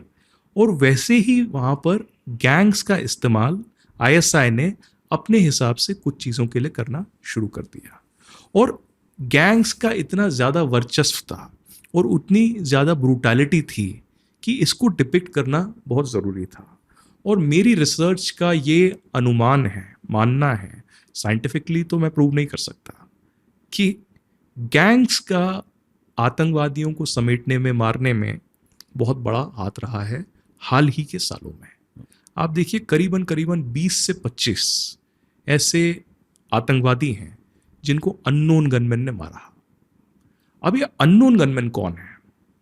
अगर आपने जम्मू कश्मीर बहुत अच्छे से कवर किया है, आपको याद होगा कि कश्मीर में जैसे घटना घट जाती है, एक आतंकवादी हमला होता है, उसमें कुछ लोग मारे जाते हैं या पुलिस या आर्मी के लोग मारे जाते हैं, तो वहाँ की जो लोकल एक इकोसिस्टम था मीडिया का, वो बार बार कहता था कि ये अननोन गनमैन था, अननोन पर्सन किल्ड। वो टेररिस्ट कभी नहीं बोलता। कभी नहीं बोलता। कुछ अगर किसी में हिम्मत होती तो मिलिटेंट वो जरूर बोलते। आज तक टेररिस्ट किसी ने, चलो 2019 से पहले टेररिस्ट किसी ने यूज नहीं किया। अभी भी लोकल पत्रकार इस वर्ड से बचते हैं, अभी भी 100%। कई सारे इंटरनेशनल ऑर्गेनाइजेशंस नहीं बस बोलते हैं नहीं। वहाँ के लोगों को, गनमैन बोलते हैं, गनमैन। गनमैन बोलते हैं। तो BBC का तो ओपन पॉलिसी है। लेकिन मैं आपको ये बताऊं, यूके में अगर अटैक होगा ना, तब वो टेररिस्ट बोलेगा। इवन रॉयटर्स भी। उनके वेस्ट के कहीं पे भी कुछ होगा तो वो टेररिस्ट बोलेगा। तो ये बताना बहुत ज़रूरी है कि जैसे अननोन गनमैन ने कश्मीर में हमला किया, वैसे ही अननोन गनमैन पाकिस्तान में भी हमला कर रहा है। तो ये गैंग्स का जो एक पूरा नेटवर्क है, ये दिखाना बहुत ज़रूरी था। और इसमें जैसे मैंने कहा, बलोच हैं, पश्तून, अफ़गान और बाकी लोग हैं, क्या उन्होंने एक बहुत रोल अपना निभाया इन गैंग्स में? ये एक रिसर्च का मुद्दा है और इसको देखना चाहिए। तो इसीलिए एक बहुत ज़रूरी था, क्योंकि गैंग्स जो हैं ये कभी भी इंडियन फिल्म्स में पाकिस्तान की ओर से कभी आए नहीं हैं। आपने पाकिस्तान में टेररिज्म के ओर पे बहुत सारी फिल्में बनी हैं, थोड़ा बहुत स्पाई वर्स में भी हल्का फुल्का बना है, जिसको आपने लव स्टोरी के एंगल से थोड़ा बहुत दिखाया है। लेकिन एक रॉ गैंग्स कैसे होते हैं, कैसे चलते हैं, और फिर उनका टेरर नेटवर्क के साथ कैसा हाथ है, ISI के साथ कैसा ये है, ये बताना बहुत ज़रूरी है। फिर इसकी शूट कैसे हुई? कराची तो जा नहीं सकते, लियारी जा नहीं सकते, जबकि अगर आप इंटरव्यूज़ देखेंगे इंस्टाग्राम पे जो वायरल हो रहे हैं बाकी जगह पे, वहाँ पर एक कोई बंदा है लियारी का, वो कह रहा है अरे आपको नहीं पता, ये आदित्य दर और रणवीर सिंह जो हैं, ये सुबह 4 बजे आते थे यहाँ लियारी शूट करके फिर वापस जाते थे। देखा अच्छा, हाँ, ये बड़ा मजेदार है। बहुत वायरल है। मतलब इतना वो, मतलब फेथ आ गया उनमें कि ये तो लियारी ही है, ये और कुछ नहीं, ये लियारी है। ये हमारी कहानी है। ये फिल्म की शूटिंग दीपक जी थाईलैंड में हुई है, अच्छा, बैंकॉक में हुई है। तो जो सेट बनाया गया पूरा बैंकॉक में 100%। अच्छा, फिल्म सिटी नहीं है ये? नहीं, ओके, ये 100% था इनको। 60 to 70% जो फिल्म की शूट हुई है और जो लियारी पूरा दिखाया गया है, पूरा थाईलैंड में। वहां पर एक डिस्ट्रिक्ट है, एरिया, जिसमें पुरानी इमारतें थी, बहुत पुरानी, जिसको वो लोग रेज करने वाले थे। और वहां पर ऐसी ही मतलब गलियां। लेन्स और बाय लेन्स और गलियां थी, और एकदम फिट बैठता था। तो आदित्य को कहीं से पता चला, तो उन्होंने बोला अरे ये तो फिट बैठा है। तो उन्होंने उनको रोका कि कुछ टाइम तक आप 3 महीने के लिए रुक जाइए, 3 महीने का हमें शेड्यूल वहाँ करना है। और आप इमेजिन करिए कितना इसमें एक क्रिएटिविटी और मेहनत लगी होगी कि उन पुरानी इमारतों में थाईलैंड में पाकिस्तान बनाना, कराची बनाना, लियारी बनाना। तो वहाँ पर ये सब कुछ हुआ। उसके बाद थोड़ा बहुत जो शूट है अमृतसर में हुआ, अमृतसर की कुछ गलियों में हुआ, वहाँ की पुरानी इमारतों में हुआ, आई थिंक लुधियाना और चंडीगढ़ में हुआ। फिर थोड़ा बहुत दिल्ली और ग्रेटर नोएडा में हुआ। अच्छा, हाँ, हल्का फुल्का, जैसे पार्लियामेंट का जो सीक्वेंस है वो मेजर ध्यानचंद स्टेडियम में के बाहर पूरा शूट हुआ है। फिर बॉम्बिंग वो ग्रेट चंडीगढ़, अमृतसर और यहाँ पर हुआ है। क्योंकि अमृतसर की भी आप गलियां देखेंगे तो वो पुराना एक वैसा लाहौर या उस टाइप का फील देता है। तो जब आप रिसर्च कर रहे थे तो रहमान डकैत ये आपने पहले पढ़ रखा था, उसकी पूरी उसके बारे में पूरी जानकारी आपने रहमान डकैत ये कैरेक्टर ये तो रियल है और हमने इसके बारे में इतना सारा पढ़ा है, तो रहमान डकैत आदित्य के ख्वाब में कैसे आया, आदित्य के दिमाग में कैसे आया? बहुत सारे ऐसे वाक्य, क्योंकि हमने टेररिज्म के ग्राफ को स्टडी किया पिछले 30-35 साल में, कि पहले तो इंडिया में सबसे बड़ी जो आतंकवादी हमले हुए हैं कौन से हुए हैं।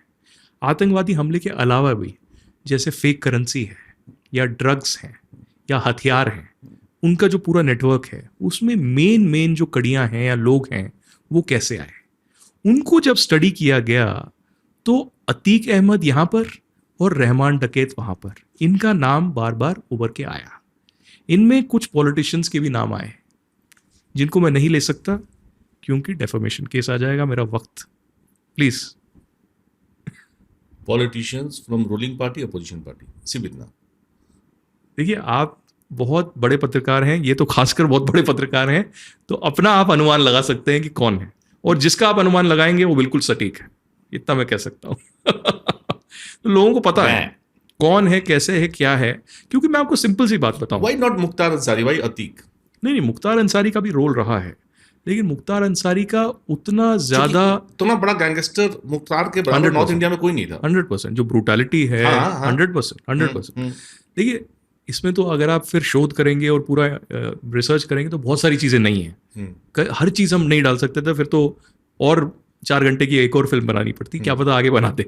लेकिन अभी ये बहुत बताना बहुत ज़रूरी है कि रहमान डकैत का कुछ चीज़ों में इन्वॉल्वमेंट और अतीक अहमद का कुछ चीज़ों में इन्वॉल्वमेंट। और बार बार लोग कहते हैं ना कि अरे नहीं, अतीक अहमद तो एक गैंगस्टर था, चलो उसने लोगों को मारा, चलो ज़मीन का विवाद था, चाहे कुछ और था। नहीं, इतना ही नहीं था।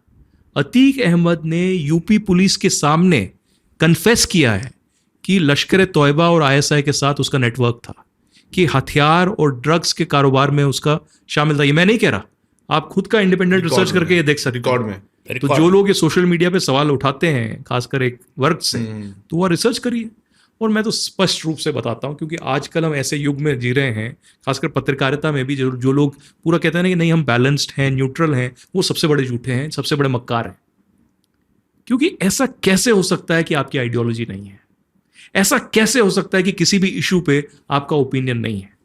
तो जो लोग धुरंधर को क्रिटिसाइज करते हैं, कहते हैं अरे जी ये तो मोदी इसका स्क्रिप्ट राइटर था, मोदी इसका डायरेक्टर था, ये सब जो पाकिस्तानी बोल रहे हैं, कुछ एक बुद्धिजीवी बहुत लोग बोल रहे हैं, हिंदुस्तानी बोल रहे हैं, पाकिस्तानी जो बोल रहे हैं, हिंदुस्तानी नहीं। मैं इंटरेस्टिंग चीज, एक ये भारत की एकमात्र फिल्म है पाकिस्तान के खिलाफ जिसमें पाकिस्तानी इस फिल्म की प्रशंसा कर रहे हैं। यस। और हिंदुस्तान में एक वर्ग इसको गाली दे रहा है। ट्रेंडिंग है पाकिस्तान में, आई सॉ इट। मैं आपको एग्जांपल देता हूं प्रकाश जी। सर्वर क्रैश कर गया, जो सेकंड एक दिन पहले हुआ, OTT का सर्वर क्रैश कर गया पाकिस्तान में। जो सेकंड फिल्म आई ना, सेकंड फिल्म जिस दिन रिलीज हुई 19 को, एक खालिद करके वहां पर जंग ग्रुप में काम करते हैं पत्रकार, मेरे से कभी कभी बातचीत होती है उनकी। जिस दिन रिलीज हुई उस दिन शाम को 8-9 बजे उन्होंने मेरे को व्हाट्सएप पे क्लिप भेजी कि वो अपने ड्राइंग रूम में बैठे हुए हैं और टीवी पे धुरंधर देख रहे हैं। मैंने बोला ये कहाँ से देखा तुमने? बोला अरे पाकिस्तान है, यहाँ तो आ ही जाता है। मैंने बोला ये तो बैन है पाकिस्तान में फिल्म। बोला नहीं, पायरेसी वाला जो वर्जन है वो आ गया है। मतलब उसी दिन जिस दिन रिलीज हुई है। Same day। और कैसे? आपको पता है आदित्य, वहां पे पायरेसी का धंधा कौन करता है? कौन? वहां की फौज सबसे बड़ी पायरेटर है। हिंदुस्तान की हर फिल्म को वहां बैन इसलिए किया जाता है ताकि पायरेटेड वर्जन को पूरे पाकिस्तान में Promote किया जाए। बेचा जा सके, प्रमोट किया जा सके, और ये धंधा बड़े ओपनली वहां के आर्मी करती है। I'm not surprised। ये जानकारी मुझे किसी और ने नहीं, पाकिस्तान के एक फौजी ने ही दी है, और तब दी है जब मैं इस्लामाबाद में था। देखिए, आई एम नॉट सरप्राइज्ड, क्योंकि पाकिस्तान की जो आर्मी है वो एक कॉर्पोरेट हाउस है। हाँ, तो वो अपनी इंडस्ट्रीज चलाता है, सब कुछ चलाता है, और एकमात्र फौज होगी जिसमें जब आर्मी का जो चीफ है रिटायर होता है, उसको जमीन, पता नहीं कितने पैसे, ये एज अ फेयरवेल गिफ्ट दिया जाता है कि भाई तुम कमाओ रिटायरमेंट पे।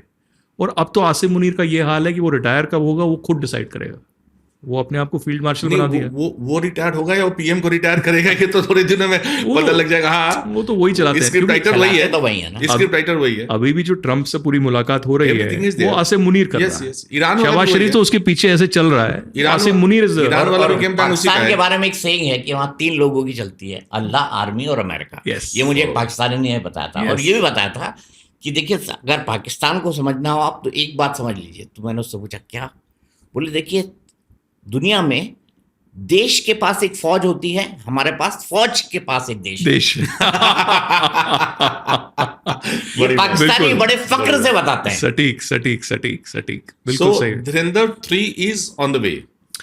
देखिए, अभी तक कोई प्लान नहीं है, 100% मैं आपको कह सकता हूँ। लेकिन मैं आपको बताऊं कि अभी मैं इजराइल में था प्रधानमंत्री की विजिट के लिए। खूब वायरल भी था। खूब वायरल भी था, खूब उस पर viral अलग भी था। पॉडकास्ट हो सकता है। अलग तो वायरल भी था। तो मैं 1 महीने तक वहां पर फंसा रहा। हाँ। और यहाँ पर जो एक स्पेशल स्क्रीनिंग, क्योंकि ये एकमात्र फिल्म है, इसका कोई ऐसा जो बहुत बड़ा स्क्रीनिंग होता है ना, रेड कारपेट, वो नहीं हुआ। जैसे फिल्म का इंटरव्यूज होते हैं वो नहीं हुआ, नहीं हुआ। स्टूडियो विजिट्स होते हैं, कुछ नहीं हुआ। इनफैक्ट रणवीर सिंह और आदित्य दर ने एक भी इंटरव्यू नहीं दिया, क्योंकि ये फिल्म वर्ड ऑफ माउथ से चली है। इसीलिए एक बॉलीवुड में वर्ग जो है परेशान भी है कि ये लोग क्या मापदंड सेट कर रहे हैं, एक नया चीज ट्रू कर है रहे भाई। हैं। पीआर दुकानें अपने बंद कर दी, आपने प्रीमियर की दुकानें कुछ। बंद कर दी, एवरीथिंग सब कुछ। हाँ। तो उसके बावजूद ये सक्सेस हुआ। तो इजराइल में जब मैं फंसा तो मैं वो जो एक कास्ट एंड क्रू के लिए प्रीव्यू था उसमें नहीं जा पाया। तो फिर जब वापस आया तो मेरी वाइफ ने पहले टिकट कर ली थी, उसने देख ली थी फिल्म। जो वापस आया तो मैं फिल्म का टिकट देखा, मुझे टिकट ही नहीं मिल रही। मैं वापस इजराइल से आया करीबन 24-25 तारीख को, मुझे टिकट ही नहीं मिल रही। मैंने आदित्य को लिखा कि यार मुझे टिकट नहीं मिल रही। कह रहा भाई मैं तुझे बताऊं, मुझे भी टिकट नहीं मिल रही। And I am not lying, मेरे पास व्हाट्सएप पे वो मैसेज, बिल्कुल होगा, बिल्कुल होगा। मुझे वो टिकट नहीं मिल रही। अब फाइनली 3-4 दिन के बाद, अगले वीकेंड के बाद मुझे टिकट मिली, मैं गया। क्योंकि देखिए, मैं सच बोलूंगा, मुझे टिकट मिल रही थी फ्रंट रो की, उसमें मैं देखना नहीं चाहता था। तो फाइनली मुझे टिकट मिली, मैं देखा। और आदित्य ने मुझे मैसेज किया कि यार तू फाइनली जा रहा है देखने के लिए, तो प्लीज़ मेरे को बताना कि कैसा है क्या है, मैं वेट करूंगा, चाहे वो रात को 3-4 बजे हो, नो वरीज। तो मैंने उसे टेक्स्ट किया। पहली चीज़ मैंने उसको लिखी कि भाई धुरंधर 3 और धुरंधर 4 बिल्कुल होना चाहिए, क्योंकि लोगों की भावनाओं को आप समझो। ये पहली ऐसी फिल्म है जिसमें पूरा Attached है। भारतवर्ष साथ आया Attached है। पूरा अटैच्ड है, Yes। इमोशनली अटैच्ड है। पहली बार उनको लग रहा है कि उनके हृदय की जो, दिल की जो पीड़ा है वो सामने आई है, और एकदम रॉ फैशन में आई है। और खासकर हिंदुस्तान क्या कर सकता है, हिंदुस्तान ने क्या किया है, वो सामने पर्दे पे आया है। किसी ने वो बैलेंस करने की कोशिश नहीं दीपक जी, की। एक चीज देखी आपने, बहुत प्यार से दोनों आदित्य कौल एंड धर्म की जोड़ी ने मोदी जी के कुछ काम को सर्टिफाइड कर दिया। डिमोनेटाइजेशन जरूरत थी देश की, और लोग कह रहे हैं अब कि साहब बड़ी ऐसा हो रहा था, यूपी की सरकार नहीं बनती बीजेपी की, अच्छा इतने पैसे आ जाते, हर घर में पैसे होते। मतलब अब मोदी जी को कुछ करने की जरूरत नहीं है, कुछ चीजों में तो इनका आंसर मिल गया। देखिए ओम प्रकाश जी और दीपक जी, मैं आपको बताऊं, हम प्राउडली ये कहते हैं, अगर आतंकवाद के खिलाफ कुछ हुआ है, आतंकवाद के खिलाफ हमने एक मुहिम चलाई है या एक दृढ़ संकल्प लिया है और कामयाबी अचीव की है, तो क्यों नहीं हम बताएं। मैं तो इनफैक्ट कई सालों से, क्योंकि हम कश्मीरी पंडित हों या कश्मीर में जो विक्टिम्स रहे हैं टेररिज्म के वो हों, उसमें मुसलमान भी कुछ शामिल हैं, हम बार बार ये कहते रहे, कई फिल्म मेकर से, मैं नाम नहीं लेना चाहूँगा आज, जिन्होंने गुजरात पे फिल्म बनाई, जिन्होंने बहुत सारे ऐसे मुद्दों पे फिल्म बनाई कि यार कश्मीरी पंडितों पे फिल्म बनाओ, Public domain टेररिज्म पे बनाओ, कुछ ऐसा करो, हमारी हेल्प लो। तो वो मुझे तब कहते थे कि अरे यार आप बहुत ज्ञानी हो, तो आप खुद क्यों नहीं बनाते। लो बना दिया। हाँ, तो मैंने बोला लो बना लिया, बना लिया, आज करके दिखा दिया। तो और वो लोग, आदित्य, मैं आपको ये बता रहा हूँ, आपने ये बहुत सुना है, और इन दोनों फिल्मों के अंदर जो जो जो मैंने सुना है, जितना मैंने देखा है, आपका वो दर्द कि आपने क्या क्या झेला है और भारत ने क्या क्या झेला है, उस फिल्म की हर रील के अंदर दिखाई देता है। yes. हर रील के अंदर दिखाई देता है, क्योंकि लोग कहते हैं ना कि अगर आपको कहीं कोई कोई कठिन काम करना है तो आपको खुद उसको जीना पड़ता है, और बिल्कुल सही जब बात। एक चीज को खुद जियो तो मेरे ख्याल से वो तो आपने ये सब जिया, लेकिन जब आप इसको एक पहले पर्दे पर डाल रहे थे तो आपने कैसे सोचा कि इसमें हीरोइन नहीं होगी, इसमें जो हीरो होगा इसके लंबे बाल होंगे, ये हीरो का लुक इस तरीके का होगा, जो फ्रेम्स होंगी वो बड़ी गंदी होंगी, देखिए इसमें दीपक जो जी, मेजर बनेगा उसकी इतनी बड़ी दाढ़ी होगी। तो मतलब ये अनकन्वेंशनल सिनेमा है, तो ये कहाँ से आया दिमाग में? देखिए दीपक जी, सबसे पहले जो अभी तक मैंने 1 घंटे के पॉडकास्ट में आपसे नहीं बताया, वो ये है कि इस फिल्म का एकमात्र श्रेय, एकमात्र जिसका एक दूरदृष्टि थी, जिसका पैशन था, जिसको पहले दिन से श्योर था कि ये फिल्म सक्सेसफुल होगी, वो था आदित्य दर। ये फिल्म में एक बहुत बड़ी टीम ने काम किया है, अलग अलग पहलुओं से, गाने से लेकर, आप देखिए गाने कितने सक्सेसफुल हैं इसके, आप इसकी एक्टिंग देखिए। मैं कहाँ से शुरू करूँ? आर माधवन से शुरू करूँ जो डोवाल हैं, राकेश बेदी से शुरू करूँ, अक्षय खन्ना पे जाऊं, या संजय दत्त पे जाऊं, या अर्जुन रामपाल पे, सबकी एक्टिंग जो है बहुत खतरनाक रही है, बहुत जबरदस्त। रणवीर सिंह तो है ही। तो इसमें आदित्य दर का पूरी तरीके से कंसेप्चुअलाइजेशन, पूरी तरीके से स्टोरी, पूरी तरीके से पैशन, कमिटमेंट, दिन रात काम करना, ये हमेशा रहा है। और हर जगह जहां उनको लगता था कि मेरी, जैसे पार्लियामेंट अटैक का बहुत डिटेल में हमारी बात हुई, या पाकिस्तान में जो हमने अटैक्स दिखाए, बहुत सारी चीज़ें की, उसमें बहुत डिटेल में हमारी बातचीत होती थी, बहुत डिटेल में। बम्बई गया, और एक और चीज़ मैं आपको बता दूं कि मेरे साथ एक और रिसर्चर थे, दिव्या एस, जिनका नाम अभी तक सामने नहीं आया है। हाँ, मैं मतलब ना नाम सामने आया है, ना उनके बारे में कोई जानकारी अवेलेबल है, ना उनका कोई पिक्चर है, ना कहाँ शुरू उन्होंने किया और कहाँ खत्म किया। मतलब ये तो गजब ही है। देखिए, दिव्या एस का रोल इस फिल्म में उतना ही महत्वपूर्ण है जितना कि अननोन गनमैन का पाकिस्तान में। अच्छा, तो ये अननोन गनमैन ही रहेगा। मैं वो नहीं कह रहा, वो आगे का फ्यूचर में है कि वो खुद ही दिव्या एस अगर सामने आना चाहें तो बहुत बढ़िया है, लेकिन दिव्या एस का बहुत ही महत्वपूर्ण रोल रहा। उन्होंने खासकर पाकिस्तान और अफ़गानिस्तान में जो गतिविधियां हुई हैं उस पर, और दिल्ली में जो चीज़ें हुई हैं उसको लेकर बहुत ही सटीक रूप से बताया, ऑथेंटिकेट किया। हम लोगों ने साथ में ट्रैवल किया और बम्बई भी गए, वहाँ पर देखा स्टोरी बोर्ड पे, क्योंकि आजकल एआई का भी बहुत इस्तेमाल हुआ, तो एआई को लेकर उन्होंने पूरा स्टोरी बोर्ड बनाया। मुझे लगता है पहली उनने ऐसी इतनी बड़ी फिल्म बनाई होगी जिसमें एआई का बहुत रोल किया। और जो फिल्म हम अभी बड़े पर्दे पर एज अ वीडियो देख रहे हैं, वो हमने एज अ ग्राफिक पूरा एआई में फ्रेम बाय फ्रेम पहले से आदित्य धर ने बनाया था। तो आदित्य धर एक अलग ही कैरेक्टर है। मुझे नहीं लगता कि फिल्म इंडस्ट्री में ऐसा कोई बंदा आया होगा जिसने 20 साल तक इतनी तपस्या की। और इंटरेस्टिंग बात तो उसकी ये है कि वो एक पाकिस्तानी एक्टर के साथ और कैटरीना के साथ एक फिल्म बनाने वाले थे 2015-2016 में। 2016 में जब उरी का हमला हुआ तो वो फिल्म गिर गई, क्योंकि पाकिस्तानी एक्टर्स बैन हो गए। हाँ। तो उनके करियर में एक बहुत बड़ा उनको एक झटका लगा। फिर उन्होंने एक संकल्प लिया कि मैं उरी पर ही फिल्म बनाऊंगा। अच्छा, और तब ये उरी पर फिल्म बनी और फिर सक्सेस हुआ। देखिए संयोग क्या होता है। और उसके बाद ये एक जॉनर टाइप बन गया, उरी से लेकर 370 से लेकर बारामुल्ला, और बारामुल्ला से लेकर ये। अब क्योंकि आपने बहुत ही एक सेंसिटिव डिटेल्स पे बात की, इंट्रिकेट डिटेल्स, आदित्य धर का जो दिमाग है बहुत ही ज़्यादा क्रिएटिव है। वो जियोपॉलिटिक्स में भी इंटरेस्ट रखते हैं, वो म्यूज़िक में भी इंटरेस्ट रखते हैं, वो सिनेमाटोग्राफी और फिल्मिंग में भी इंटरेस्ट रखते हैं, और एकदम कन्विंस भी आपको इतने प्यार से करेंगे। और बहुत ही ह्यूमिलिटी और हम्बल ये है। बहुत बार ऐसा भी होगा कि प्रोड्यूसर्स जो ये हैं वो कहते हैं बहुत इतना पैसा लग रहा है, इतना कुछ हो रहा है, कैसे हो सकता है। और लेकिन इनने बोला कि नहीं, आप विश्वास करिए, ये होगा सक्सेसफुल। इनफैक्ट दीपक जी, मैं आपको बताऊं, फिल्म जब तक प्लान भी नहीं हुई थी, मतलब मैं आपको ये 22-23 की बात कर रहा हूँ, जब मेरी पहली बार उनसे बात हुई इस फिल्म के लेकर, he was convinced. He said boss, ये ज़बरदस्त बनेगा, आप ये देखो, इतना नहीं पता था कि इतना हो जाएगा, बट ये था कि सक्सेस होगा बहुत ज़बरदस्त और लोगों को इसको विश्वास रहेगा।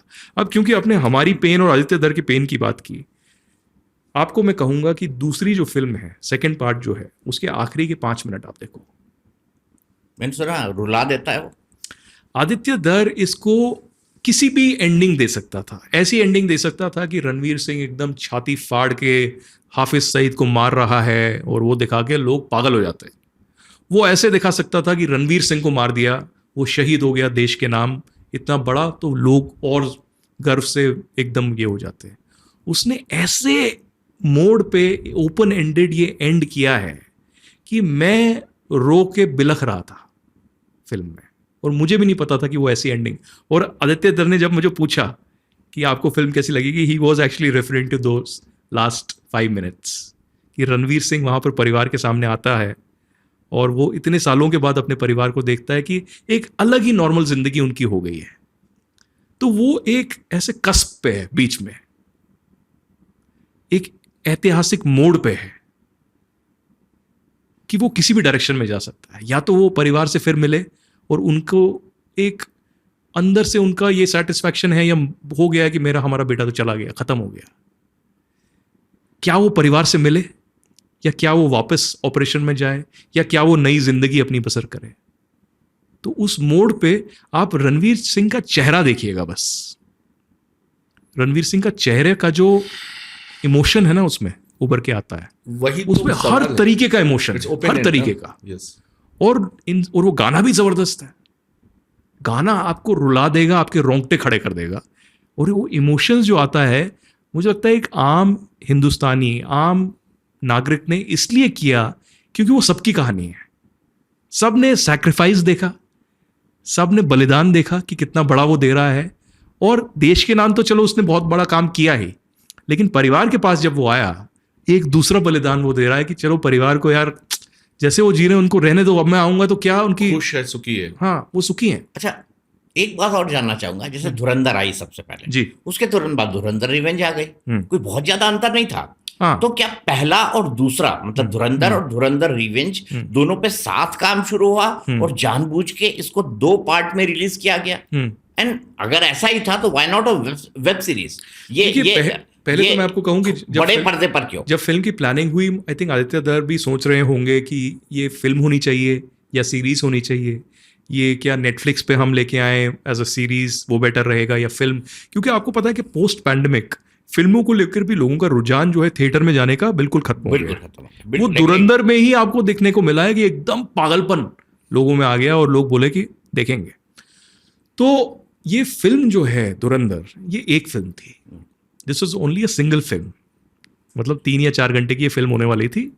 लेकिन जब इस पे काम हुआ, स्क्रिप्टिंग और उसके बाद स्टोरी बोर्ड और ये सब देखा, और फाइनली जब प्रोडक्ट शूट हुआ और जिस तरीके से ये शूट किया गया सीक्वेंस में, तब ये लगा उनको फिर पोस्ट प्रोडक्शन में कि यार ये तो बहुत ज़्यादा हो रहा है, लेकिन बहुत इंटरेस्टिंग भी हो रहा है, क्रिएटिव है, लोगों का इसमें इंटरेस्ट भी बिल्डअप हो रहा है, और जो गाने हैं वो एकदम इस पे बैठ रहे हैं। तो इसको तो 2 फिल्म होना चाहिए। जो रिएक्शन होगा बॉक्स ऑफिस में क्या होगा, वो कोई भी गेस नहीं कर सकता। आप देखिए, अगर मुझे नहीं पता कि इस फिल्म में कितना लगा, 200 करोड़ लगा, 300 करोड़ लगा, कितना लगा, और आज 3000 से ऊपर ओवरऑल इसने कमा लिया। मतलब अगर वो आमिर खान की, उसमें आदित्य राज कॉल का परसेंटेज कितना है? आप सुनेंगे तो शॉक हो जाएंगे, बिल्कुल ही ना के बराबर है। क्योंकि मेरा कॉन्ट्रैक्ट तो बहुत पहले हुआ था, और मेरा एक, मतलब मैं स्क्रिप्ट राइटर नहीं हूँ इसका, मैं एज ए कंसल्टेंट हूँ, तो बहुत ही लिमिटेड रोल था। लेकिन बहुत ही, मतलब वो परसेंटेज में करना भी बिल्कुल ये रहेगा। लेकिन I have no regrets. I think I am a journalist, मैं पत्रकार हूँ, मेरी भूमिका उतनी है। और देखिए ना, मैं डेस्टिनी और कर्मा में बिलीव करने वाला बंदा हूँ। एक बंदा जो कैंप में रहा, उसके बाद दिल्ली के दिलशाद गार्डन में रहा, शक्करपुर में रहा, फिर दिल्ली में रहा, नोएडा में आया, और परिवार के मेहनत, माता पिता की मेहनत के बाद यहाँ पर पहुँचा। और ये मुझे सौभाग्य है कि मुझे फिल्म इंडस्ट्री में एक छोटा सा ये मौका मिला, और इतिहास में इतनी बड़ी फिल्म बनी, उसमें एक छोटा सा मुझे मौका मिला ये रहने का, वो बहुत बड़ी चीज़ है, सेटिस्फैक्शन है। कि आपकी अब कास्ट तो फिल्मी इतिहास के अंदर फिल्म- आदित्य राज कौर अमर है।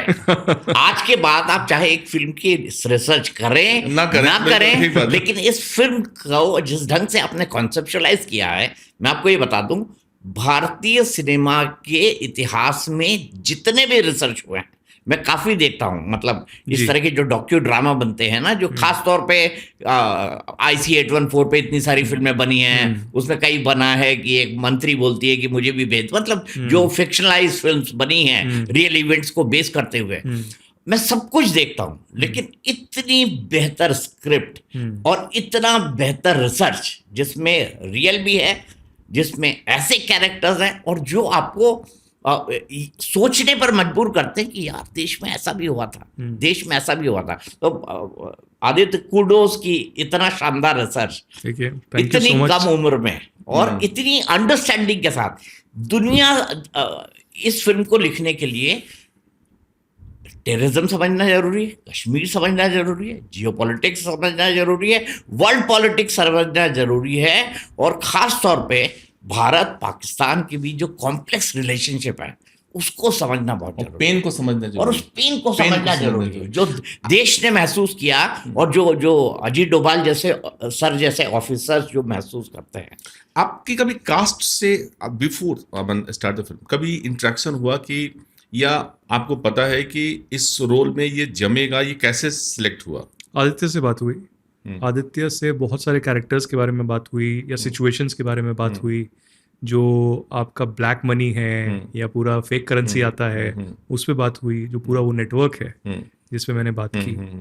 और मुझे लगता है कि आदित्य ने हर कैरेक्टर पे बहुत ही गंभीर रूप से बात की, मतलब जो रिसर्च किया खुद भी। आप देखिए साजिद मीर और उसके साथ जो मेजर इकबाल है, मेजर इकबाल को आज तक किसी ने नहीं देखा, लेकिन फोटो लिया ये उसका। उनका खुद का एक विजुअलाइजेशन मेजर इकबाल को लेकर कितना सक्सेसफुल हुआ। अर्जुन रामपाल का जो कैरेक्टर है, जो उनका जीता काम है, है। जो एक्टिंग है, जीता है क्या जबरदस्त आपको लगता है Live- कि एकदम फिट हो रहा यस है। आप देखिए बलोच जो कैरेक्टर है, जो आई थिंक एक एक्टर है लंबी हाइट वाले, वो एकदम बलोच लग रहे हैं एकदम। और दो चीजें जो इसमें फिनोमिनल हुई फिल्म में, पहले तो हुआ अक्षय खन्ना का एक रीबर्थ, जो कि हमेशा से मुझे बहुत एकदम, अच्छे yes. जबरदस्त एक्टर लगे, लेकिन वो बहुत शाय हैं। शाय इन द सेंस है कि वो अपनी ही जिंदगी में जीते हैं, वो भी कभी मीडिया में ऐसे आते नहीं, बिल्कुल शांत रूप से रहते हैं। वो क्या जबरदस्त उन्होंने काम किया।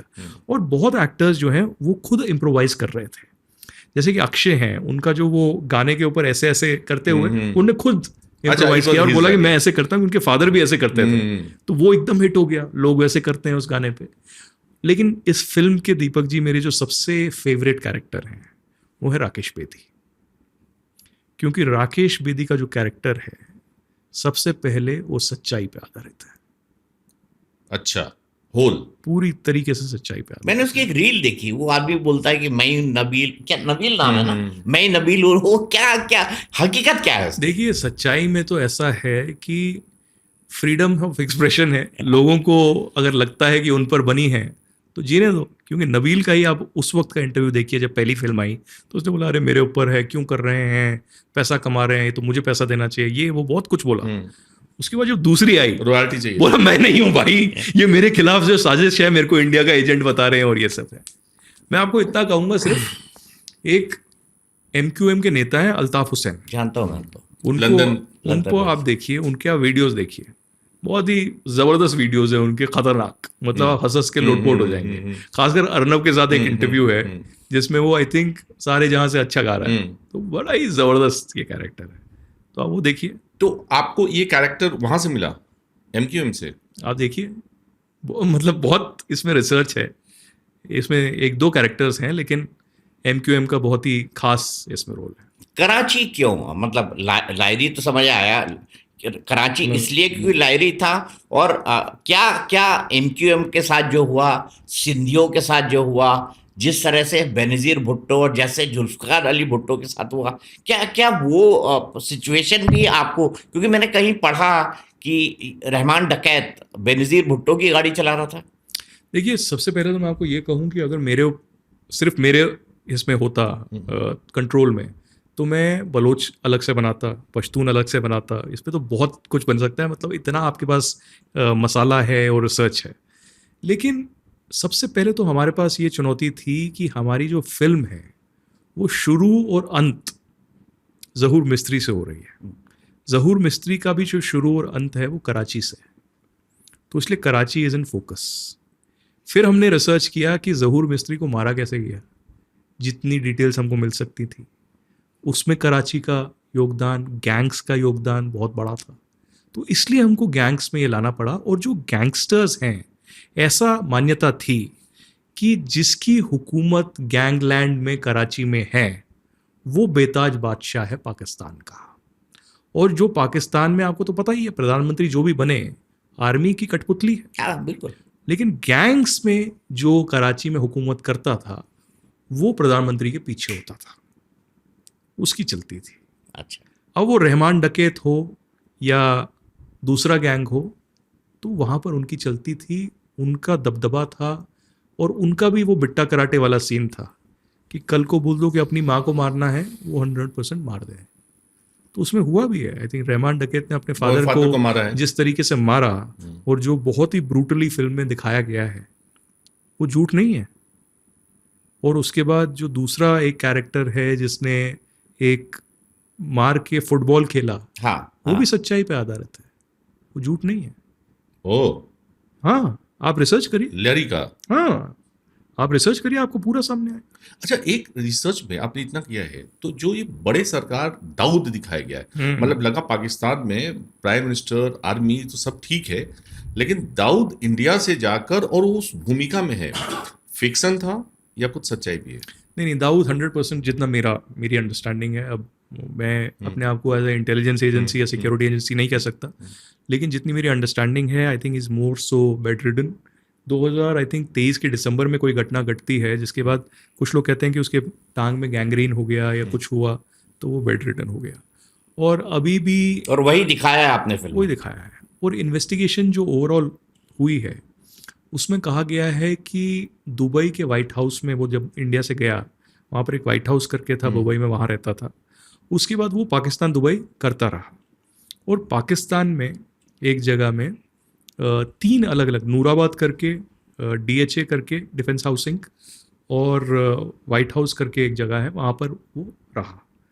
आई थिंक 2017-18 में मैंने अपना एक रिपोर्टर वहाँ भेजा, और उस रिपोर्टर ने अपने एज अ, जो यंग रिपोर्टर्स होते हैं बहुत इच्छुक होते हैं कि करना है कुछ बड़ा, तो उसने मोबाइल से पूरा वो वीडियो बनाया उसके घर का, इलाके का। हाँ, और हमने वो चला दिया चैनल में, इंग्लिश चैनल में टाइम्स काम नाउ था करता मेरा हूँ। ख्याल है, रिपब्लिक में था। रिपब्लिक में था जो। तो उसी दिन उसको ISI ने उठा लिया और आई थिंक बड़े घंटों के बाद उसको छोड़ा और उसको कहा कि हमें पता है तुम्हारी माँ कहाँ रहती है, तो सुधर जाओ। तो फिर छोड़ दिया। तो फिर हमको थोड़ा सा आराम से काम करना पड़ा, बट ये चला। और ये दुनिया भर को पता है कि दाऊद वहाँ पर है। लेकिन मैं नहीं, ओपन नहीं, सीक्रेट है वो। बड़े साहब, मतलब वहां मूवी में he is more than prime minister and army, मतलब जहां एक छोटा सा किस्सा सुना दो। हाँ प्लीज। परवेज मुशर्रफ भारत आए आगरा समिट के दौरान जी।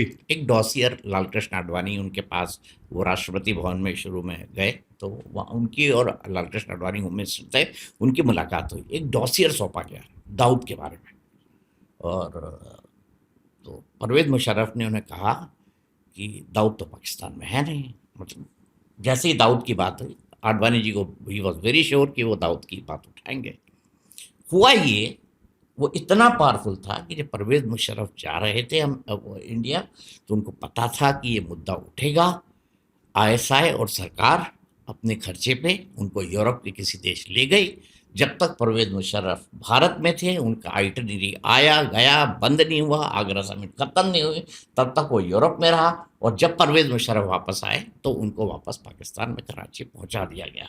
तो इतना ख्याल रखा जाता है दाऊद का, जो पाकिस्तान दामाद है वो। अब मैं 2 चीज़ें और बता दूं आपको, क्योंकि उन्होंने परवेज मुशर्रफ की बात की और अटल बिहारी वाजपेयी जी के वक्त की बात की। दाऊद की बात तो हम करेंगे, लेकिन परवेज मुशर्रफ के खिलाफ जैश ए मोहम्मद पड़ा हुआ था। उसी वक्त की बात है। अटैक भी किया था। जैश ए मोहम्मद ने 3 बार कोशिश की परवेज मुशर्रफ को मारने की। परवेज मुशर्रफ को ये इंटेलिजेंस किसने दी कि उसके ऊपर जैश ए मोहम्मद अटैक करने वाला है? भारत ने। RW। ये लोगों को नहीं पता है आज तक, लेकिन भारत ने वहां पर उसको इंटेलिजेंस दी और कहा को क्यों बचाया फिर? नहीं ठीक है, बहुत चीज़ें होती हैं आपस में जो की होती हैं। बहुत बार ऐसे, जैसे मैंने बोला ना, IB और रॉ में कुछ ऐसे लोग भी हैं जिनके ऊपर ऑडिट होना चाहिए। अच्छा, they were the guys। उनकी कमाई के ऊपर भी ऑडिट होना चाहिए, उन्होंने क्या गतिविधियां की उस पर भी ऑडिट होना चाहिए, हुर्रियत को किसने बनाया उस पर भी ऑडिट होना चाहिए। और मैं आपको क्या बताऊं, क्योंकि हम पब्लिक इसमें कह रहा हूं, बड़ी बात मैं अब कहूंगा, ऐसी चीज़ें भी प्रोवाइड की गई हैं शोहरत के नाम पे, लग्जरी के नाम पे, कि मैं बयान नहीं कर सकता, पब्लिकली नहीं कह सकता। अच्छा जी, सेपरेटिस्ट को, यासीन मलिक को, मतलब पैसा, पासपोर्ट, मेडिकल एक्सपेंसेस तो नॉर्मल चीज़ें हैं। Got it. शराब शबाब सब कुछ। और मैं बिल्कुल सरकारी खर्चे पे सरकार की तरफ से सब कुछ, जी सब कुछ। और मैं कॉन्फिडेंटली आपको कह रहा हूँ कि ये तो सरकार करेगी नहीं, क्योंकि इसमें बहुत चीज़ें फिर सामने आएंगी। आप जितने भी आप इंटेलिजेंस चीफ रहे हैं 90% तो एकदम ऑनेस्ट रहे हैं, बढ़िया रहे हैं, लेकिन कुछ का जो मैं जिक्र कर रहा हूँ उनकी प्रॉपर्टीज़ का भी आप पता करिए, कहाँ से पैसे लिए हैं, क्या हुआ है, कितना हुआ है, बहुत चीज़ें सामने आएंगी। अच्छा, मैंने अभी एक दो रॉ ऑफिसर्स के इंटरव्यू देख रहा था, मतलब मेरी वैसे ऑफ रिकॉर्ड बात हुई थी, इंटरव्यू नहीं किया, तो उनका ये कहना था कि साहब इंदिरा गांधी के टाइम पे रॉ बहुत पावरफुल था and we have done so many operations. 100%। उसके बाद अब की सरकार के समय ही रॉ इतना पावरफुल हुआ है और हम ऑपरेशंस कर पा रहे हैं। बीच का जो टाइम था ना, ये उनके लिए ब्लैक टाइप था, कि मतलब सरकार का खिलौना, पैसा और ये सब बर्बादी। इसमें बहुत चीज़ें मेरे को कहनी है, मैं कहाँ शुरू करूँ और कहाँ खत्म करूँ। बहुत कॉम्प्लेक्स सवाल है। 370 जो हुआ, और पॉलिटिकल, सबसे बड़ा तो पॉलिटिकल क्रेडिट जाता है, पॉलिटिकल डिसीजन लिया गया। और एक बात मैंने नहीं कही, वो ये है कि 370 जब हो रहा था उसके कई महीने पहले मुझे, चलिए PMO ही बोल देता हूँ, PMO के एक बहुत बड़े अधिकारी का फ़ोन आया और उनने बोला आप मिलिए। तो मैं मिला, तो उनने बोला कि 370 का क्या होना चाहिए, ये 370 होने से 3 या 4 महीने पहले की बात है। मतलब जाना चाहिए बिल्कुल, 35 है बिल्कुल जाना चाहिए। बोला तो क्या आपको क्या लगता है कैसे होना चाहिए? मैंने बोला देखिए कैसे तो तब आएंगे ना जब इच्छा होगी करने की, ये तो बीजेपी 40 साल से कह रही है अपने मैनिफेस्टो में, तो आपको इसके लिए एक बहुत बड़ा वो पॉलिटिकल एक विल लाना पड़ेगा, वो नहीं होगा। तो मैं हंसने लगा, मैंने ये सब तो नहीं होगा, कहाँ आप बात कर रहे हैं सर। तो उन्होंने बोला देखो आदित्य, तुम मेरा नाम बदल देना, अगले 3-4 महीने में हम हटा के दिखाएंगे। तो मैंने मतलब जो कि माना, मैंने भूल गया। और उसी अफसर का 5 अगस्त 2019 को सुबह 6 बजे मुझे फ़ोन आया, बोला आदित्य आज कर रहे हैं, हमें अपेक्षा है कि आप आइडियोलॉजी छोड़ के, सब कुछ छोड़ के एज अ इंडियन इसको सपोर्ट करेंगे। तो मैं मेरा तो कोई आइडियोलॉजी नहीं, मैं तो बिल्कुल, मैं तो कह रहा हूँ कि ये तो 50 साल पहले होना चाहिए। तो लड़ाई हो रही थी। अटल बिहारी वाजपेयी जी ने आज से 50 साल पहले पार्लियामेंट में ये कहा था कि 370 अगर आप नहीं हटाएंगे तो आपके लिए ये एक बहुत बड़ा सिक्योरिटी चैलेंज बनेगा। आप सोचिए कब, 50 साल पहले, इंदिरा गांधी के टाइम में। और क्योंकि आपने इंदिरा गांधी का जिक्र किया, क्योंकि रॉ की जो संस्थापक रहे हैं वो भी एक कश्मीरी पंडित रहे हैं, RN काओ, और उन्होंने ही ये विजन बनाया कि रॉ कैसे बनेगा। बांग्लादेश में इतना बड़ा काम किया, सिक्किम में बहुत बड़ा काम किया, और जो दुर्गा को मानते हैं इंदिरा गांधी, वो बहुत उसके एडवाइजर्स की वजह से हुआ, RN काओ की वजह से हुआ। और एक और बात मैं कहूँ, क्योंकि हमने IC 814 पे बहुत गंभीर बातचीत की, आपको पता है कि इंडिया का सबसे बड़ा हाईजैकिंग कब हुआ? सबसे बड़ा क्या, सबसे पहला 1971 में। 71 में, हाँ। 1971 में गंगा करके एक हाईजैकिंग हुआ कश्मीर से। एक फ्रेंडशिप करके कोई फ्रेंडशिप एयरक्राफ्ट था, और हाशिम कुरैशी और उसका कज़न अशरफ कुरैशी इसको लेके गए, और वो आई थिंक श्रीनगर से जम्मू जा रहा था, उसका मोड़ा गया और लाहौर लेके गए। और लाहौर या कराची, आई थिंक लाहौर, और लाहौर में जब वो उतरा तो तब पता चला बाद में कि इनके पास एक लकड़ी की गन थी और लकड़ी का ग्रेनेड था। आप सोचिए, इंडिया की पहली आ जाएगी लकड़ी की गन और ग्रेनेड के इसमें हुआ है। फिर जो हुआ सो हुआ, हाशिम कुरैशी जेल में रहा। हालांकि बहुत लोगों का ये कहना था पाकिस्तान ने ये कराया था, पाकिस्तान कहता रहा हमारा नहीं है, पाकिस्तान ने उस एयरक्राफ्ट को जला दिया पूरी तरीके से, और हाशिम कुरैशी जेल में रहा। इसके बाद मैं आता हूँ, क्योंकि बहुत लोग ये कहते हैं कि कश्मीर में जो आतंकवाद है ये 87 या 89 में शुरू हुआ। सबसे पहला जो आतंकवादी हमला हुआ वो हुआ यूके में कश्मीर को लेकर, और वो ये हुआ जब हमारे एक राजदूत, हमारे एक राजनायक रविंद्र मात्रे को मारा गया बर्मिंघम में। और किसने मारा? JKLF के लोगों ने। इस पे भी मैंने अभी हाल ही में डॉक्यूमेंट्री बनाई 2-3 साल पहले, क्योंकि हम लोग कहते हैं ना अभी सीना चौड़ा करके कि लॉन्ग मेमोरी होनी चाहिए, ज़हूर मिस्त्री को मार दिया, बहुत चीज़ें हमें याद रहती हैं, अब अननोन मैन कर रहा है। लेकिन एक ऐसा वाकया रहा है जिसमें हमने कुछ नहीं किया, यूके ने कुछ नहीं किया, और आज तक इंसाफ नहीं मिला है। रविंद्र मात्रे हमारा असिस्टेंट हाई कमिश्नर था बर्मिंघम में, महाराष्ट्र से। उसको JKLF के लोगों ने, अमनुल्लाह खान ने और उसके 2-3 लोगों ने एकदम पॉइंट ब्लैंक रेंज में मार दिया।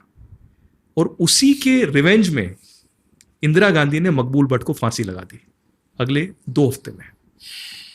ओके। उसी के रिवेंज में मकबूल भट्ट को मार दिया, और फिर मकबूल भट्ट को लेकर उन्होंने आतंकवाद और ये सब शुरू किया।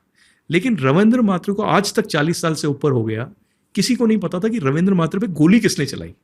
ये पता था कि अमनुल्लाह खान ने किया है, और अमनुल्लाह खान, आपके रेफरेंस के लिए मैं बता दूं, सजाद लोन है कश्मीर में, सजाद लोन का फादर इन लॉ है अमनुल्लाह खान, JKLF का संस्थापक है। अब मैंने पूरा रिसर्च किया, मैंने रॉ को भी कांटेक्ट किया, पाकिस्तान में भी जितने हैं, POK में जितने लोग हैं सब किया। हाशिम कुरैशी मुझे पता चला कि श्रीनगर में रहते हैं, बहुत अब बुजुर्ग हो गए हैं, कई साल 1971 में हाईजैक किया था। मैं हाशिम कुरैशी को गंगा के ऊपर इंटरव्यू करने गया। हाशिम कुरैशी ने मुझे इंटरव्यू के दौरान, मैंने ऐसे ही पूछा कि यार रविंद्र मात्रे को मारा था, वो भी JKLF का था, आप भी JKLF में थे। बोला हाँ मुझे पता है किसने मारा। मतलब किसने मारा? तो उसने मुझे नाम लिया और पूरा सीक्वेंस बताया।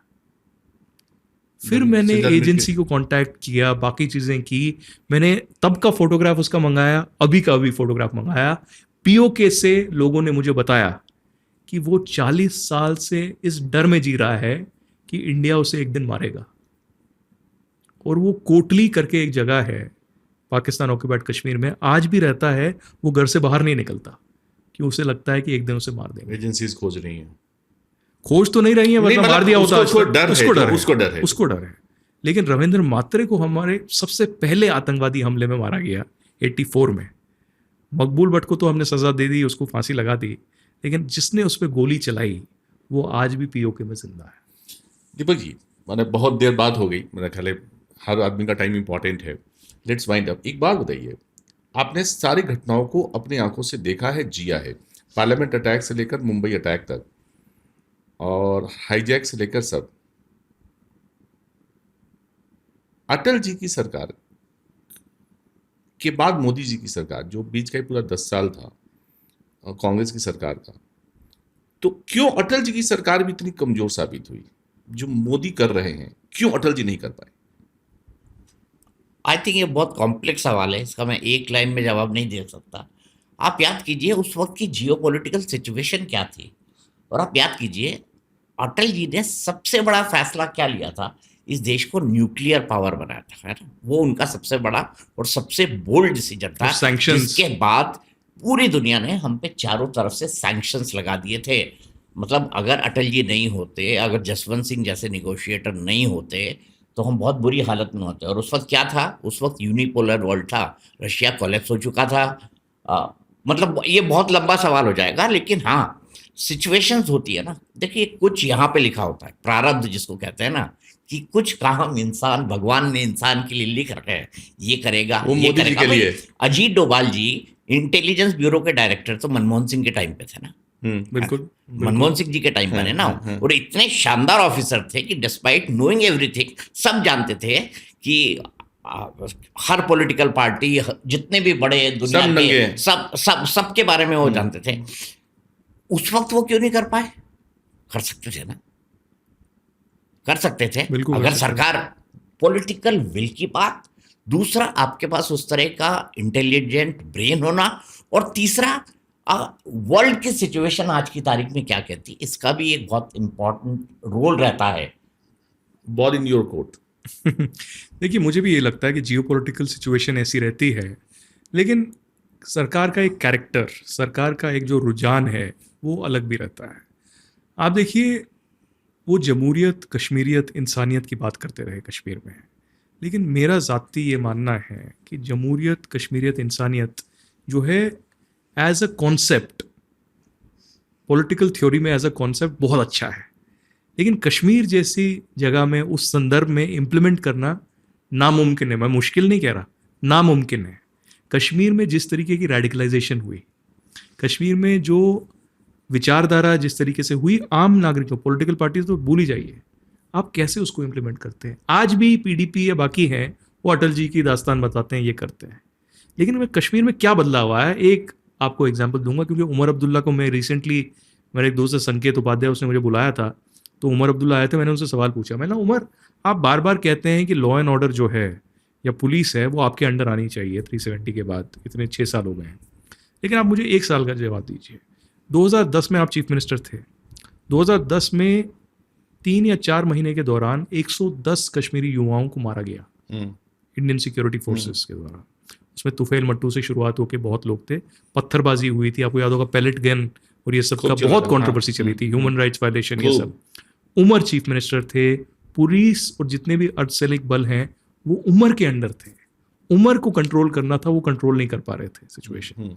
और आज भी उमर अब्दुल्ला मुख्यमंत्री है, तो क्या आज पैलेट गन हो रहा है, कोई क्या फ्राइडे प्रोटेस्ट नहीं है, स्टोन पेल्टिंग हो रही है, फ्राइडे प्रोटेस्ट हो रहा है, सीआरपीएफ को लोग मारे गए, पुलिस वाले मारे गए, युवा मारे गए, कुछ नहीं, तो क्यों दिया जाए आपको?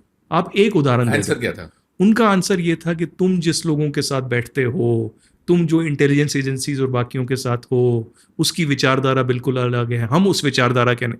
मैंने भाई, मैं तो लॉजिक की बात कर रहा हूँ ना, तो वो ये मानने को तैयार नहीं है।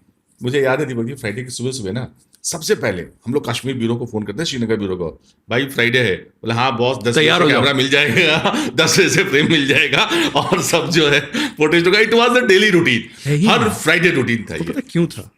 क्योंकि आपका लॉ एंड ऑर्डर कितना भी अच्छा हो, आपका आईपीएस अधिकारी जितना भी अच्छा हो, लेकिन जब तक आप एक ऐसा कदम नहीं उठाते जो एक मतलब ना पूरी तरीके से एक बेंचमार्क सेट करे, उसका मतलब ये कि अगर एक बार किसी ने वहाँ पर पत्थर उठाया, आप उठा के उसको रांची की जेल में बंद कर रहे हो अगले 1 साल के लिए, या जोधपुर भेज रहे हो और उसे कह रहे हो कि तुम अगर यही करोगे तो ये परिणाम होगा।